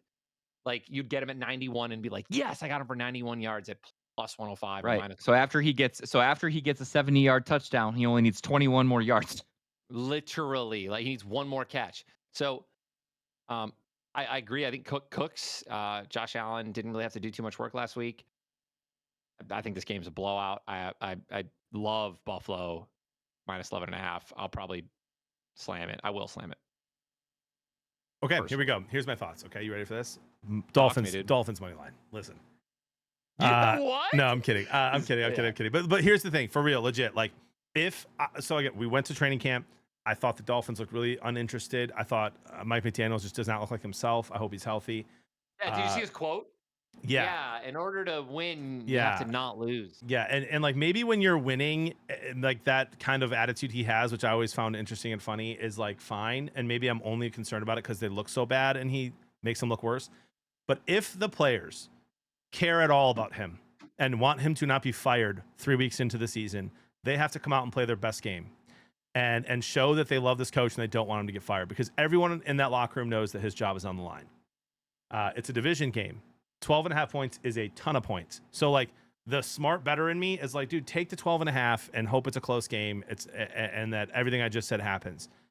The problem is I just don't think that they do like him. And I don't think that he really wants to be there anymore. And so that it just, I think the Bills win by a lot. I do. I'm not going to bet the Bills minus 12.5. I will never bet any NFL team minus 12.5. But I think the Bills win. I'm taking them to win that game. Very do you remember the Ravens minus 13? Do you guys remember when Gannon had that opening press conference as the head coach of the Cardinals? Oh yeah, dude. Or like on HBO, whatever. Who took the bus? Yes. Who drove? Yeah. So I do think there is a little bit of that going on with McDaniels. Like I think that they're picking clips that make him sound like, I do think he's getting clipped essentially. And that's not to say he should be saying it at all, but I do think it's getting taken out of context. And like the players straight up said, when asked if it was him or them, Tua was just like, we got to play better. It's us. It's not him. So maybe they have his back a little more than we think. But obviously once that narrative, you guys know how narratives are, man. Like once it leaves the train station. Yeah, it's hard to bring back. Yeah. 100%. All right, so we're all on the Bills and minus the points, even though it's tempting. I will not be betting that game though, except for maybe a little fun underdog play. All right, we got Jets at Tampa. Tampa somehow only a 6.5 point favorite. I know. I just bet it. Chat just said that earlier, and I'm assuming that they don't lie. No one lies when we're talking about sports. That Justin Fields already ruled out for this game. Yes, Tyrod Taylor is starting. Tyrod Taylor. Okay. Yeah, dude. This is a game. I'm betting the Tampa Bay spread. Tampa Bay is in my don't overthink it. And I'm probably going to tease this one up to like 8.5, 9.5. I think they win by 10 at least. And like, so get them at like plus 150. I might do that with the Bills too. I might take the Bills. Hey, Ty. If the Bucks win by 10, going to be real hard for Baker to come back in the fourth quarter. Oh, true, dude. True. This could be a Baker 40 bomb, bro. Ekbuka 2 touchdowns. We targeted him for another touchdown last game too, by the way, and he just dropped it. Yep. He should have had that. It was a bad throw. Yeah, but he still could have had it. It was a bad throw. He likes him. He needed to lead him more to the corner. I wonder what makes them like look at us in Tesla. Is it because we're so deep that we're not like getting him nearly as involved as we're seeing Ekbuka on the Buccaneers? Like, why is that? So he he was a lot more NFL ready than Tesla. With his route running, he was that guy. Like, dude, he's an Ohio State wide receiver. They print good wide receivers. He's smooth. He's got great hands. Like Tesla, I feel like if you're gonna say what's the best part of his game, it's his hands, 100%. Well, and his blocking, yeah. Right. And so, like, there's a reason he doesn't have a ton of separation on these balls, but he's bringing them in. So. Right. Yeah. By the way, someone says Matthew Golden on the Packers hardly involved. Jordan Love and him will figure it out. Goff had a hard time hitting J-Mo in his full sprints year one because it's just he's so fast. You saw Love has sailed 2 or 3 already to Golden. They'll get that as the year goes on. By the way, Agbuka added to the injury report, guys. So he might not play. Yeah, he might not play this week, which is probably partially why that spread is 6.5. You might see that climb. Oh, that's right. He was getting his waist and quad wrapped on the sideline, and he had to come back in. Yeah, he did not practice today. Baker was a full go. So keep that in mind as you're thinking about this one. But give me the Bucks. I'm taking the Bucks in this one. I was so excited to see Justin Fields this year, guys. After week 1, he was everything I thought he couldn't be, and then just nothing against the Bills, and then concussed. And the Bucks are rolling. We'll see if Tyler Taylor can get something going. But I'm on the Bucks as well. Same. All right, Colts Titans. Colts are -3.5 only against Tennessee on the road. So, Chris, I'm gonna say what I'm gonna say, and then I'll let you finish. I think that this is a winnable game for Tennessee with how they've been playing. If they go into this to they don't blitz Danny Dimes. Like, be creative if they're creative with their blitzes on defense, and they don't repeat what they just did with what the Broncos just did. Like, can I get you a little more excited, Ty? Get me excited, please. So I want to apologize because I don't know all of the Titans defenders. So if you're a Titans fan, I'm sorry. During the Rams game this week, guys, there's this play where their linebacker lines up like right over the B gap, like basically showing Stafford blitz, right? And then as Stafford is hiking the ball, he just hightails it to the sideline. And Stafford throws a sideline route, doesn't even see the linebacker interception. And they did the same thing 2 weeks ago, Ty. So they've gotten 2 picks. Oh, no, I think the first linebacker dropped it in week 1. But the second one didn't. And so if they're going to get like that against Danny, Ty, absolutely, I think that they can do this. They picked off Stafford. I'm taking the Titans to win this game.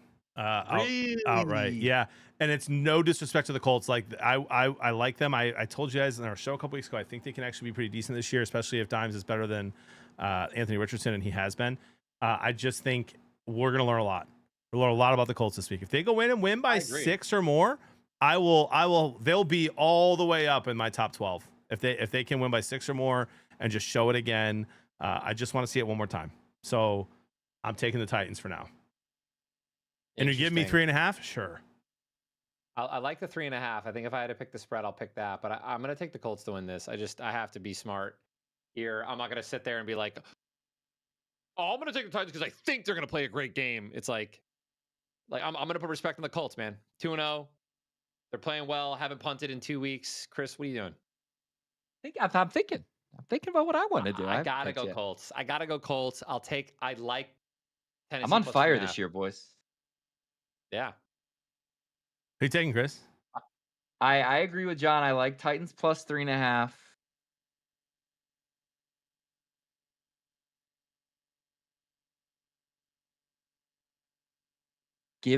Give me the Colts. Yes, in a close game. In a very close game. I like it when it's you versus me. I'm gonna get one of these. You're not, John. Just like I kicked both your asses in fantasy football. All right, so we got Raiders at Commanders. Commanders are -3.5. It opened at Commanders -6.5. I'm guessing that's because of the Jane Daniels question mark there. I'll tease it back up to 6.5. Get those odds. There you go. Over under is 43.5. I'm shocked at that, by the way. It opened at 47.5, went down because of Jane as well, but 43.5 is the over under for the Colts, Titans, and the Raiders, Commanders. Yeah. I think Genty can get going in this game. Listen to me, dude. Washington Commanders by 1 million. You guys are all gonna. It's a game they gotta have. It's a game they gotta have. They gotta win this game. You guys are all gonna look at me and you're gonna text me while this game's going on. And you're gonna be like, Tyler, Commanders are cooking. I could see it 14-0 first quarter. Mariota just dominating. Like I'm gonna, dude. First team to score, Commanders. If they get the ball. Even with Mariota, like we're just gonna learn a lot again. Like think about it. Think about like okay, the Packers, like I said earlier, John reiterated, they're just making teams look pedestrian. So if you flip the script, week 1, the Commanders looked amazing against the Giants, who just took the Cowboys to the bell. Right? Yep. Mm-hmm. They held them to only 7 points. Russ looked awful. People were already talking about Jackson Dart. And then we play the Packers, get walloped. Then we go play our divisional rival. We look great again. So, yeah, I just still don't know what this Commanders team is. And I think the Packers are kind of unfair right now. They're just making teams look bad. So, John, I don't know where the Commanders are. I'm going to pick the Commanders in this game, even if Mariota starts. But, dude, this is a game where if you guys already know what Gino's capable of. And Genty, like, I think it's a matter of time before the game slows down for him. So, I'll say Commanders in a close one. Yeah, I probably won't be touching this one, to be honest. But I'll take the Commanders to win. I'll take the Commanders to win. I'll take the Commanders to win. No respect, in my opinion. It's crazy. They're not in your don't overthink it, are they? No, they're not. Yeah, exactly. Give me the. You can't say that. Give me the Raiders plus 3.5. If I had to pick, but I'm not touching it. But I like the Commanders to win this game. I just think it's a big game. Listen, I know I keep saying you're gonna learn a lot. Week three and week 4 are huge for me when I'm evaluating a season. Very rarely do you have a Rams thing that happened last year where they start 1-4 and then end up going to the playoffs. So we're gonna learn a lot about the Raiders, dude. They play the Commanders here, and if they can somehow win that game, they go play the Bears before the Bears bye week.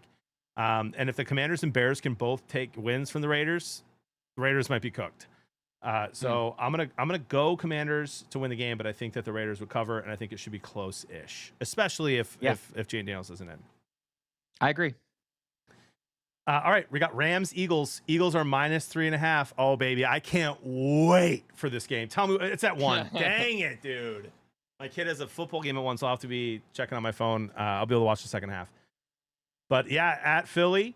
Line opened up at 45.5. It's now 44.5 for the over/under. You can get the Rams money line at plus 160, fellas. Give me the Rams. I think I said Eagles. Did I say Eagles my pick? Then give me the Rams. Let me say why. They did this without Devontae, right? They were right there in a snowy playoff game in Philly. They've been in this environment. Stafford, dude. Everything you've wanted to see from Hurts, Stafford has already put on tape this year through 2 games. Did you guys see the no-look pass? Yep. To Devontae? He's still throwing no-lookers. When he's got a guy draped on him, and he just like this is a team where if the Eagles are up 20-0, I still think the Rams can come back and win. So yeah, the game starts at 0-0. Give me the Rams. Ty? Give me the Rams, dude. Give me the Rams. Give me the Rams. Give me the Rams. We got Hutch in the chat. He says, we outclass the Rams in every way, except that the Matthew Stafford's an actual quarterback who knows how to throw the ball. So give me the Rams. I think they slapped a little hiney off the Eagles. Gosh, I hope they dominate them. And listen, they almost beat you guys last year too, by the way, if it wasn't snowing. So give me the Rams, dude. That's it. I disagree, dude. I actually disagree that the Eagles outclass the Rams in every way. Like, I disagree hard with that. Not at wide receiver. I'd rather have, again, I'm not saying, they're completely different teams. They play completely different football, like completely different. But give me Stafford over Hurts all day. Give me, so I want the ball in his hands in the fourth quarter. Give me, dude, this young front four can, I think, maybe contain Jalen Hurts, and he hasn't really had to deal with that yet this year. I think the Rams. I think this is a good matchup for the Rams. If you can have a good matchup against an amazing Eagles team, I think the Rams has it. Yeah, I'm with you. I will be absolutely hammering the Rams plus 3.5. I'm talking 4 or 5 units on the Rams plus 3.5, and then I'll sprinkle a unit on the money line as well. I do think that the Eagles, if they can throw, if they go downfield, because they're gonna have to. Here's the thing: They might even like Stafford might throw a pick. He's good for a pick, but they're going to score touchdowns. Like the Rams are going to score 24. They're going to score 24. Can the Eagles score 27? And like the only way that's going to happen is if AJ Brown and Smith combine for 125 yards or more. I think. I just don't think that like they're going to make Hurts throw. And so give me the Rams plus 3.5. And I just want to see it, bro. The Eagles can make such a huge statement for this season. They already made a statement last season. They make a huge statement by winning this game, favored by 3.5. But give me the Rams. And by the way, if you're an Eagles fan, maybe be slightly concerned that the spread's only 3.5. If they're giving the home team 3, they're calling it a pick 'em in Vegas. So that's interesting. Look at us, guys. Our chat is going to be so on us next week if the Eagles win this game, but that's okay. Yeah, that's what's Dude, all this about. has my pick has way less to do with my thoughts on the Eagles than it does with my thoughts on the Rams. Yeah, Stafford's still balling, dude. Still balling. All right, we got Falcons minus 5.5 on the road at ties Carolina Panthers. Yeah, I'm gonna slam that, dude. Over under 43.5. Another low one. I'm gonna crush that. You saw what the Falcons defense did to and the pressure they got. Oh yeah, it's over, bro. 6 sacks on the Vikings, 10 on Bryce, bro. The Cardinals were getting the Bryce Young. Like, it's not even a question. This game's gonna be a blowout. And again, the only reason that the Carolina started even put up points on the Cardinals was because the Cardinals just got like 4 different injuries in that game that allowed their wide receivers to actually finally start to get some separation. A lot of injuries in the secondary. So, and it still didn't look that clean. So give me the Falcons. I'll take them -5 as well. I think they cover. And the Panthers are 0-3. Yeah, just the way the Falcons play offense, right? Like, dude, they have Bijan who can beat you just laterally any way you want. Like, might be the smoothest runner in the NFL, right? And then they've got Algier who just can run it down your throat. Penix is over. I know Penix hasn't been hitting. Like, people are who have Drake London are like, hey, this is kind of a slow start, but they're close, right? Like, they're close. London had a big drop, by the way, on Sunday. Yes. Got popped. And a fumble. Yeah. And a fumble. So, and this is like, dude, they just did this against Minnesota's defense. So you're going to sit here and say that they can't play this ball control. We're going to score every drive. It might not be a touchdown, but we're going to put points up every drive. Yeah, I like -5, and I like the Falcons here. If you're a Carolina Panther fan, probably one of your biggest complaints outside of your owner is just that there's really no home field advantage these days. Like either there's no one there or it's filled with the other team. Falcons fans actually travel surprisingly well. So yeah, I'm with you guys. Give me Atlanta in a landslide. Actually kind of shocked it's only -5.5. Maybe there's something there to consider. It did open at -3.5 as well, and then moved to 5.5. So that's interesting. But Bryce Young, man, can you do it, Ty? This could be what you predicted the last 8 weeks of last season. Bryce Young and those Panthers. Not the team to do it on. Not the team that I think he can do it on. He's got to have help with the line. They're not there. I also just want to warn people because you guys know how high I was on T-Mac coming into the season. Like I kept saying the Panthers are going to be in these games where they have to put up points. They have to throw the ball because their defense is not good. Guys, they are leading the league in dropbacks right now. Like, so Ted is seeing 9 to 11 targets a game, but he's only got 18% target share. So like if they don't have to throw as much, then T-Mac doesn't become as good of a wide receiver. So just something to think about, guys. Percentages are more important than volume. Yep. All right, we got Texans, or all of us are on the Falcons in kind of a big way. Texans at Jacksonville. Jacksonville -1.5. Another low over under. Are we taking games I will not be watching for 5,000, Alex? It's at 1 p.m. with a bunch of other good ones on, so you're right there. This game will not even be close to being on my screen when I'm on. My eyes will be glued to this game. Are you serious, Chris? Dude, I have CJ Stroud in Dynasty. I like the under here. Yeah, they might. I just don't see how Jacksonville's going to score against that Houston defense. And I don't see Houston scoring because they're just Houston. So I like the under at 44.5. I'm going to say Houston wins this game. I think they have to win this game. I think they'll pull out all the stops. And I think that their defense will. I mean, bro, Trevor Lawrence is just going to have a rough game. So, yeah, I actually like the Texans here. I think this is a team with, and again, they could make me look real dumb here. So, but I think this is a defensive front that they can handle, that this offensive line can handle a little bit more than the Bucs and Bowles in particular. Like, he's pretty good defensive play caller. And I think it's a get right game for their offense. And then it's just, can T-Law put up points? And dude, I might say something kind of controversial here. I think what they invested to get Hunter is not worth it. Like the picks they gave the Browns to move up to get Hunter. And again, I know it's early in the season, but I don't like, if he's not going to be an impact player on offense and he's not going to be an impact player on defense. What are we doing here? Give me the Jags. yeah, you're insane. Yeah, give me the Jags, dude. I think Brian Thomas. I think Brian Thomas gets it going. They're at home. I do think they have a little bit of more home field advantage than the Panthers do. It's not great in the league by any means, but like, this team has a new coach. They believe, they're hopeful. Brian Thomas hasn't been able to do anything yet this year. That guy's, I think I saw a tweet that he's like not even a top 50 receiver right now through 2 weeks. He's top 5. CeeDee Lamb's number 1. He's top 5 in drops. He's already got like 3 drops. Yeah, so brutal.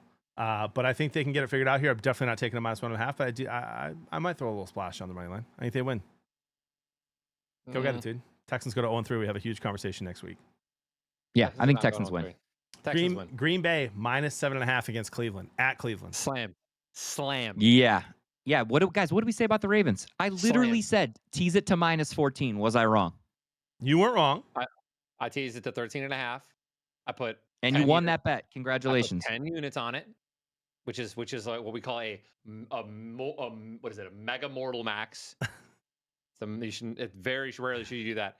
Slammed it. W's in the chat, man. Big win. Yeah, I just think, dude, the Green Bay outclasses this team in every single way. Every single way. I think that they're going to get off to a hotter start. Like, so the game was actually kind of close through the first 2 quarters. Just because Cleveland's defense is that, dude, they looked great. They looked great against the Ravens offense in the first half. And then, you can only do that for so long if you're not going to put up points.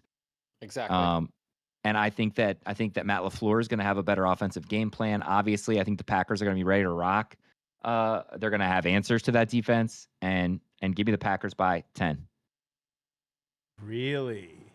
Minimum. I like 9.5. They're at -8 right now. Tease that up. Get a plus odds. There's a couple of games I like for that, by the way. I might do a little something like that. Call it like a juicer magooser. What I'd call it. Anyways, I'm right there with Chris. I'm right there with Chris. I think that it would take an absolute miracle for the Browns to win this game. With how dominant the Packers have been looking on the road, don't care. Give me GB. I like the -8 too. So. And think about where they have their matchup advantages, John. They have 2 huge matchup advantages with their tight ends, Fannin, their rookie, and Njoku. And Green Bay has the linebackers who can cover them. Right. Yeah. No, I'm with you. I'm not disagreeing. I'm just like not super high on them on their first road game this year, -7.5 against a good defense. What the Packers have done, the reason that they have made everyone look bad is their defense. Their defense is nasty, and so I very much worry about Cleveland's ability to score here. But like, Jordan Love is doing okay. He's made some great throws, some good reads in the first 2 weeks. Jacobs hasn't been able to get it going yet. I don't think this is the week he gets it going. And so in order to cover 8, he's going to have to find Golden, I think. You got Reed out. They're going to have to use their tight ends for sure. Love Tucker Kraft and Musgrave. They're awesome. They had 10 people 10 people caught the ball in the first half against the Lions from the Packers. No, I understand. I'm just saying. All I'm saying is I don't love them. I don't care. Listen, it's 7.5 for a reason, guys. There's this. Right, bet on. Then right now, I just said I'm not. Right now, pull out your phone. I'm telling you. And bet on the Browns. Bet on the Browns spread. I'm telling you right now that I'm not touching the game. That's okay. Bet on the Browns spread. I'm not betting on the Browns spread. I'm not betting on the Packers spread either. It's a lot of points. Then get your little chirpy little ears out of Chris and I's Packers -8.5. Get it out of here. Because we don't want to hear it. I'll send you the slip. Especially if you're I'll send you the slip. All right. I'm taking the Packers to win. Thanks, John. That's what I've been waiting for. Give me the Browns to cover. Wow, 7.5 points is a lot of points. Give me the Browns to cover. Okay, thank you, John. I got Appreciate you, dude. All right, we got Steelers, Patriots. And we're going back to this. Dude, clip. this is not going to be an interesting game. Steelers -1.5, Patriots at home. This might be TJ Watt's coming out party this year. I'm going to have to go Steelers money line. I'll take them to cover -1.5. Same. I'm not sold yet on the Patriots. They need one more year. Give me the Steelers. Bro, the Patriots. Dude, you keep saying that. Yeah, they didn't look great last week. Yeah, their offensive line is still there. It's still not great, John.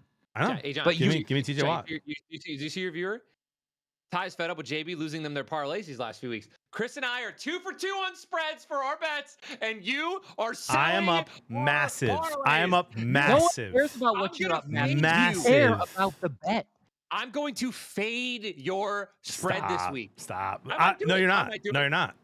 You won't. Trust, you won't. I'm fading it. By the way, can we? You want to talk about that? The one that missed for me was the Cowboys -4.5. Yes, Cowboys -4.5. It was the and one they that missed. should have rinsed the Giants. And they should have rinsed the Giants. They should have rinsed them.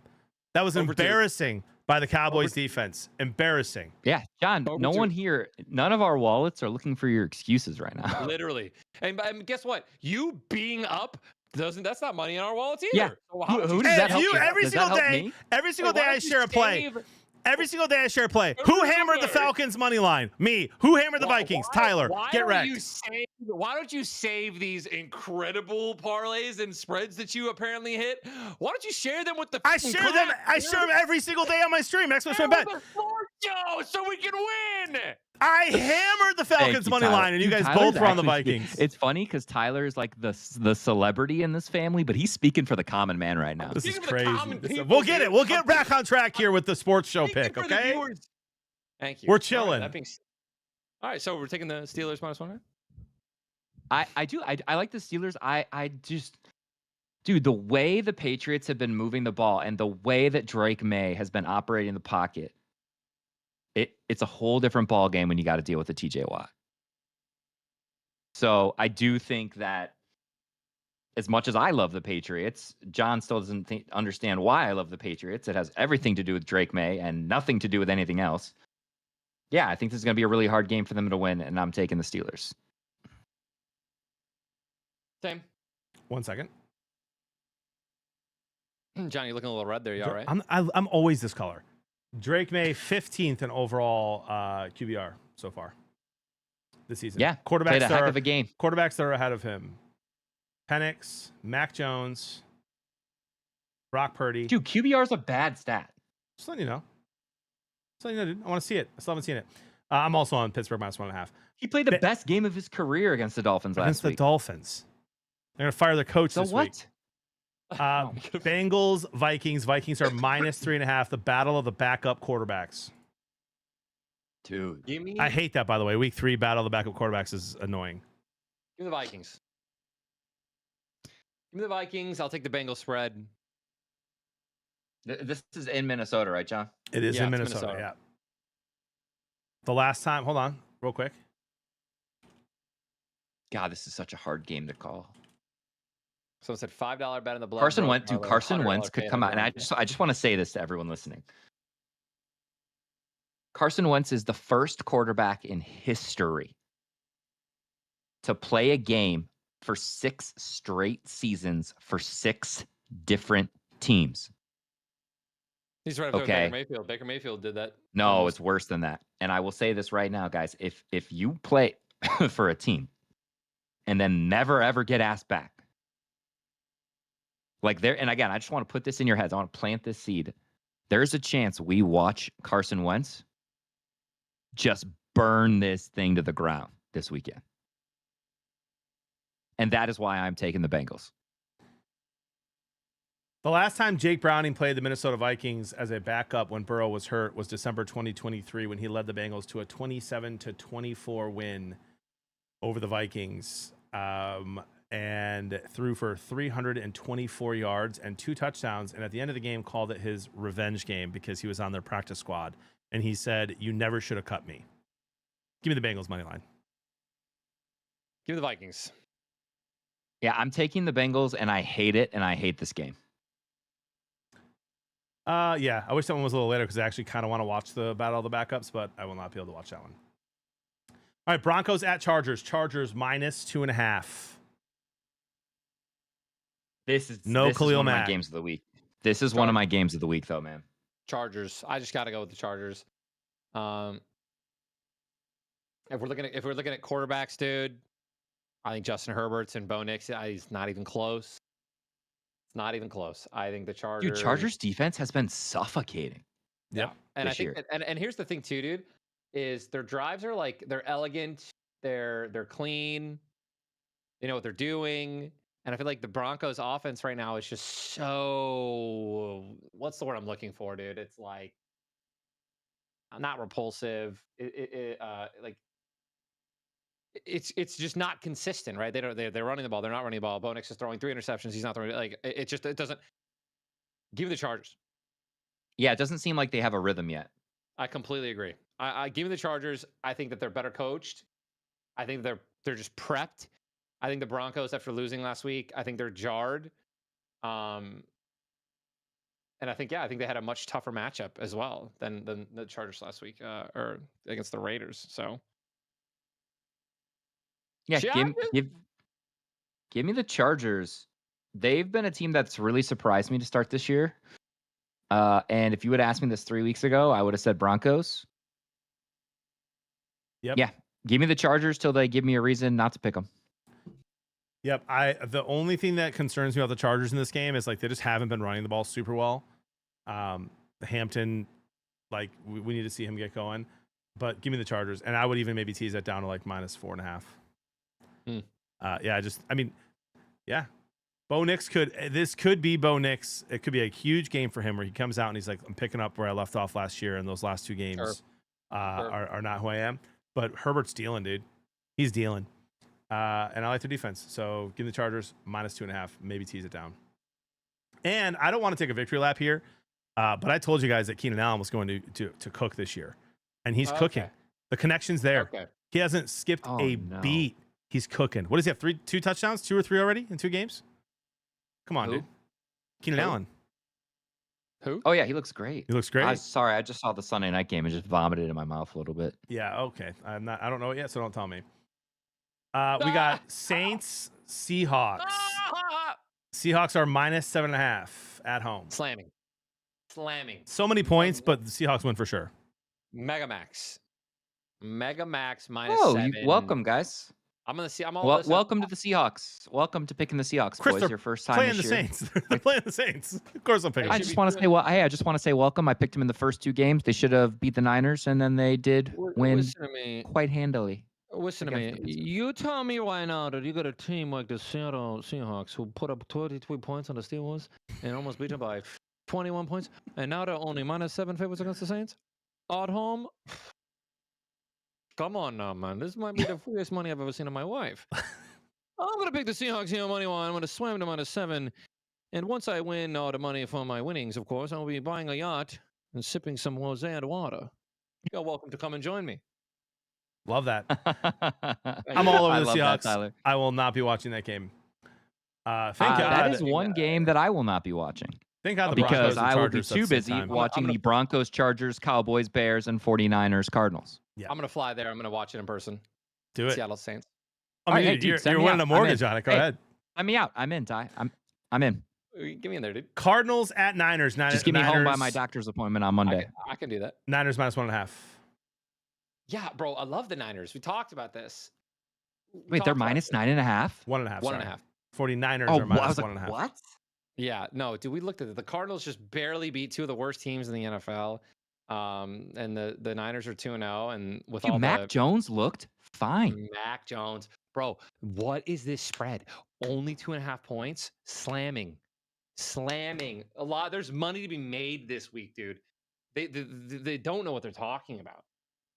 I just trust Shanahan, right? I trust that coaching staff and that, like, just way more than I trust the Cardinals right now. And even if you think, okay, so the Cardinals are going to be winning this whole game, I think the 49ers will keep it closer than the Saints and the Panthers, and then they can win it in the fourth quarter. So, yeah, give me the Niners by a field goal. Niners, take the spread. And Brock might be back, by the way. What are you doing, John? That face. Brock might be back. He practiced today. Give me the Cardinals.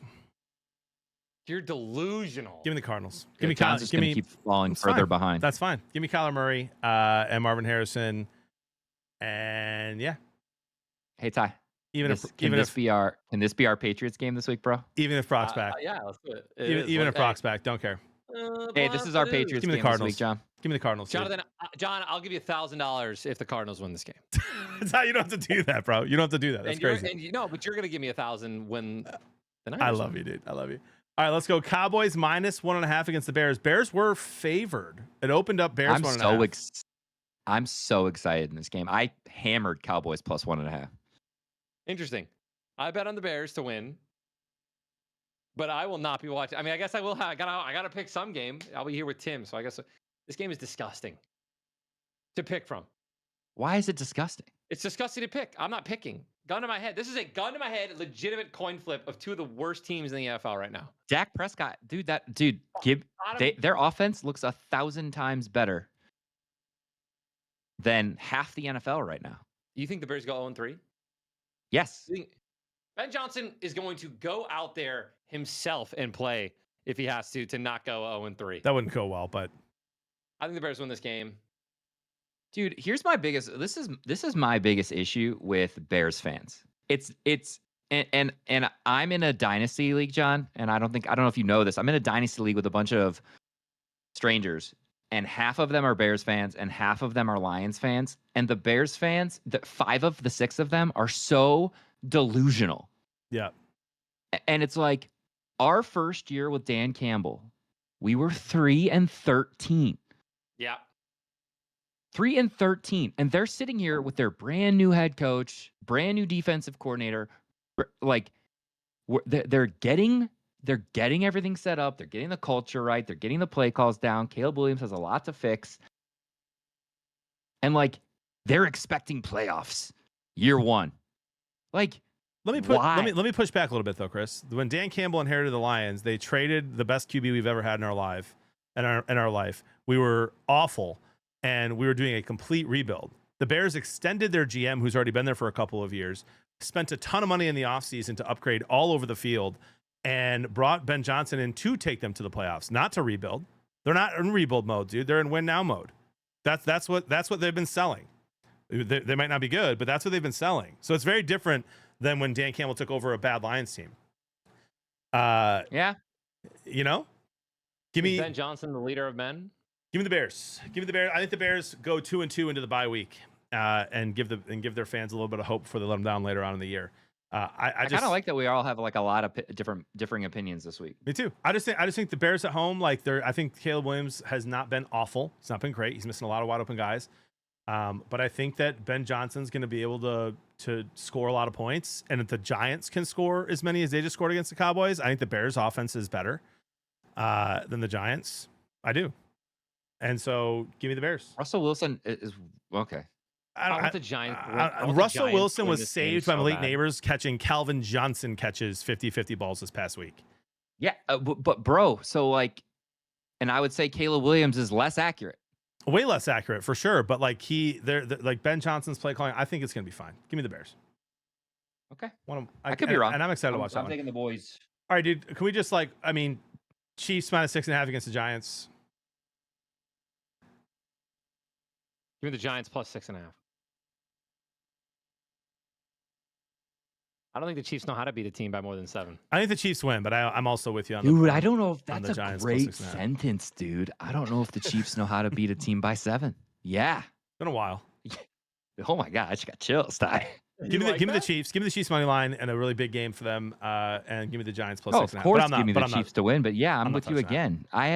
I said the Giants spread last week. I'll say the Giants spread this week, and I was right. And John, you said you weren't going to pick something I was confident in, but you did. Look at us. Because I picked the Giants spread last week, and you picked the Cowboys and the bet.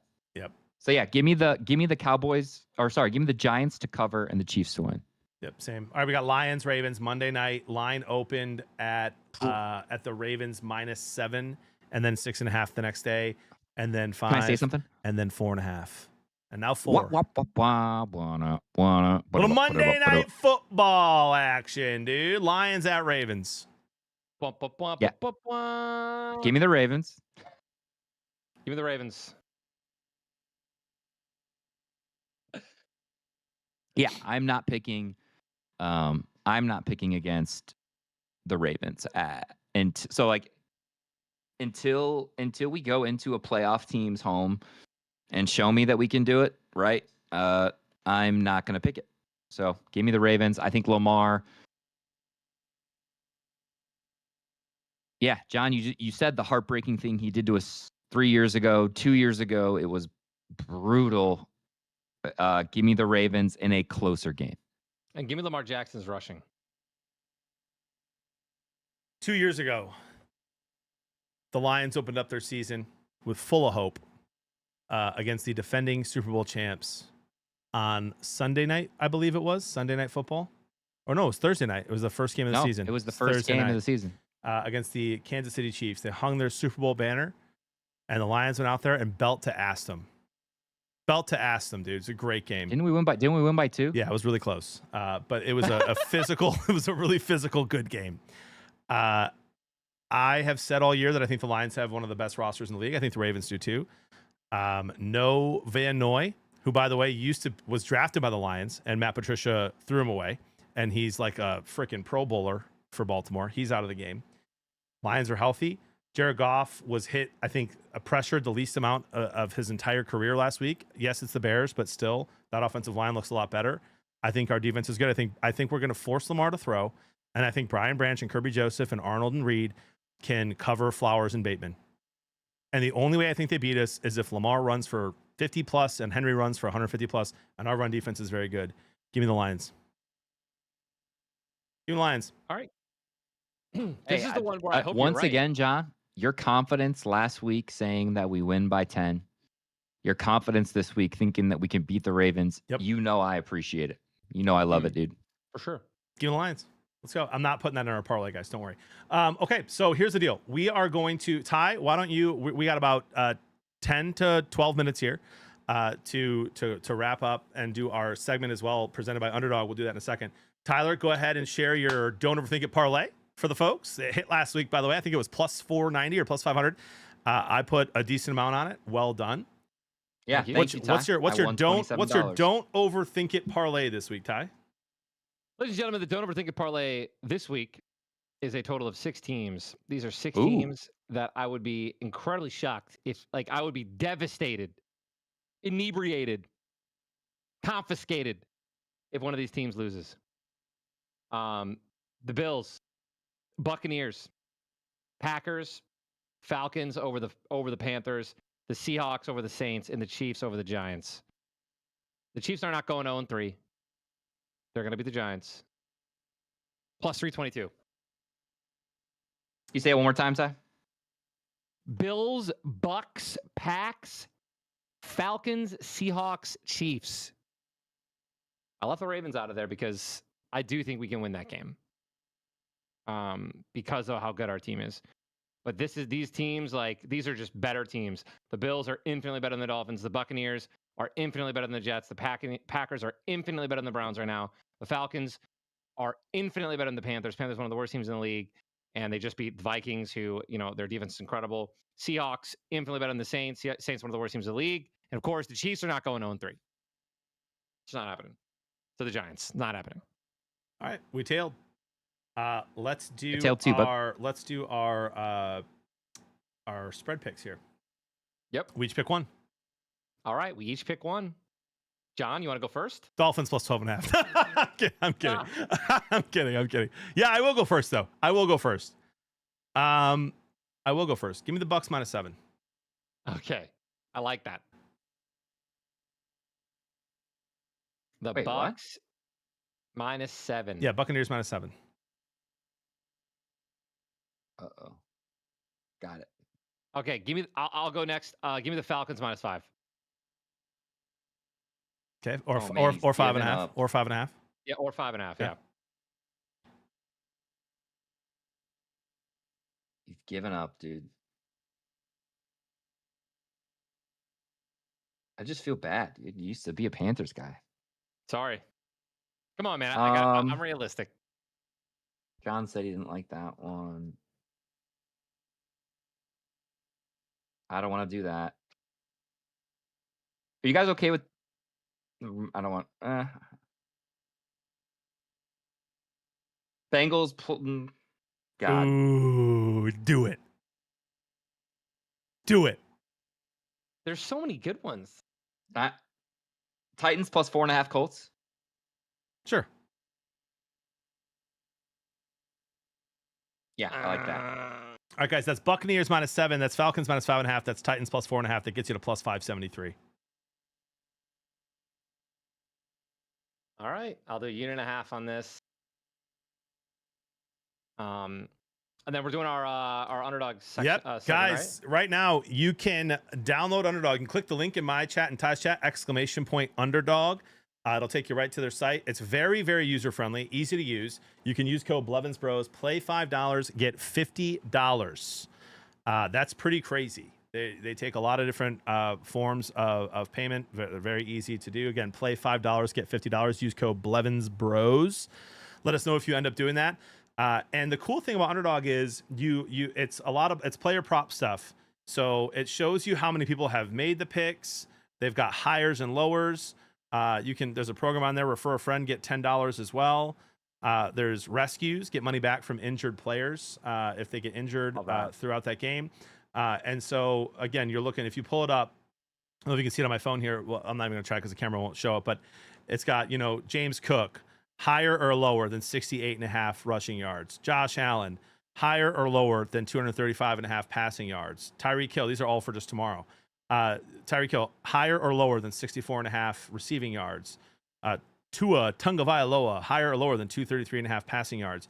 And they've got all of the games. And they've got actually the WNBA, MLB, FIFA, college football, tennis, Counter-Strike, League of Legends, esports, Valorant, Ryder Cup, basketball. I mean, you name it, you can have some fun on here. So check it out. It's a ton of fun. And we might do there's some other things that we might be doing here over the next few weeks. But brand new sponsor of the Blevins Bros Sports Show. And we're each going to pick a play here. Each going to pick a play. And it can be from any of the games, guys. It doesn't have to be tomorrow. But it can. I'm gonna take Josh Jacobs over 1 touchdown. Higher than 1 touchdown. Wait, where's that one? Higher than 1. Yeah, higher. Looking for the game. It should be in the hot, John. It's in the popular. Yep. And by the way, Ty, that's good. It's actually a rushing or reception touchdown. So just a tutty. Yeah. Just a tutty. And it has it in there. So higher is 0.83x back. Lower would be 1.09x back. So Ty's got Josh Jacobs to get in the end zone. Love it. Chris? I like that one. You said it doesn't have to be a touchdown, right, John? It does not. No, yeah, nope. it can be one of the yards. Yep. Player prop. Dude, do you guys know how many receptions Achane already has? I do not. I do not have that up. Dude, you ready for this? He's like their whole passing offense right now. Receiving yards right now is higher or lower than 38.5. His receptions are 5.5 right now, higher or lower. You guys ready? Yep. In game 1. Oh, it's only giving me rushing. Oh yeah. You can bet it. You can pick his rushing attempts, Chris. He had 8 receptions against the Patriots. And it's higher or lower than 5.5 right now. Yeah. They're gonna have to get him the ball in space. They are. Say, God, I say like it with that your one, chest, but- dude. Say it with your chest. All right. HN over 5.5 receptions. All right, took it. All right, let's Higher. go. Let's Give me go. higher. Let's go to Monday Night Football. Oh, dang. John's going Lions. Let's go Yep. Monday Night Football, ladies This and is gentlemen. classic JB. Come on, baby. Come on, baby. You're telling me JMO, who had 2 catches for 110 yards, and they targeted him more than that. You're telling me he ain't getting 49.5? Come on, dude. All right. Give me I'll go JMO higher. than 49.5 receiving yards. All right, so I love it. that's Ty's got HN Josh Jacobs touchdown. Chris has HN higher than 5.5 receptions, and I'm on Jamison Williams higher than 49.5 receiving yards. right. That gets you, the standard is 4.98x currently as it stands right now. Let's do it. Dude, I'll splashy splash. Split splash. I love that, guys. We will share that on social media as well. Huge shout out to Underdog. Again, new customers. Yeah, that is our underdog play of the week. Play $5, get 50. Use code Blevins Bros. Shout out to y'all. Guys, great sports show tonight. My favorite one of the year so far. Vibes were immaculate. It's been a blast, man. Chat was great. And man, they're a lot nicer when the Lions win, huh? I mean, Yeah. my goodness. Let's get a dub on What's Monday better? night. Guys, make sure you follow the YouTube, exclamation point sports show, and my Twitch and Ty's Twitch. Again, exclamation point Underdog if you want to see that link as well. And we're going to be posting our clips here over the next few days. I'll be live tomorrow. Ty, you live tomorrow? Yes. I'll be live tomorrow. Yep. And we have shared chats, so I just shared the link right there, and so did Mitch. Thank you, Mitch. Great show tonight, guys. Good luck to your favorite teams. And we'll see Love you, you boys. tomorrow. Tell them, Chris. Take care of each other. Take care of each other. Love it. Come on now, baby. Bye. Later, guys. All right, ladies and gentlemen. Absolute W Sports Show. I have a podcast. By the way, guys, if you want to stick around for just a second, I have a podcast that I'm going to be on that's going to be live streamed on YouTube. If you want to hang out and watch, it's a buddy of mine, Adam Makes Beer. 7.49K subscribers, by the way. He's going to be going live here in just a moment. I'm just going to use the restroom and grab a beer and hop in his stream. He's going to be live in just a minute. And so if you want to keep hanging out, I'm not going to be live on my channel, but you can go there and watch. I'll be on live in about a minute or two. Right on there. You can watch it. It'll go live. That's the link. And we'll see you in just a minute if you want to hang out and check out that podcast interview. Otherwise, I'll see you guys tomorrow. Thank you, Detroit. I love you guys. God loves you more. Let's change the world.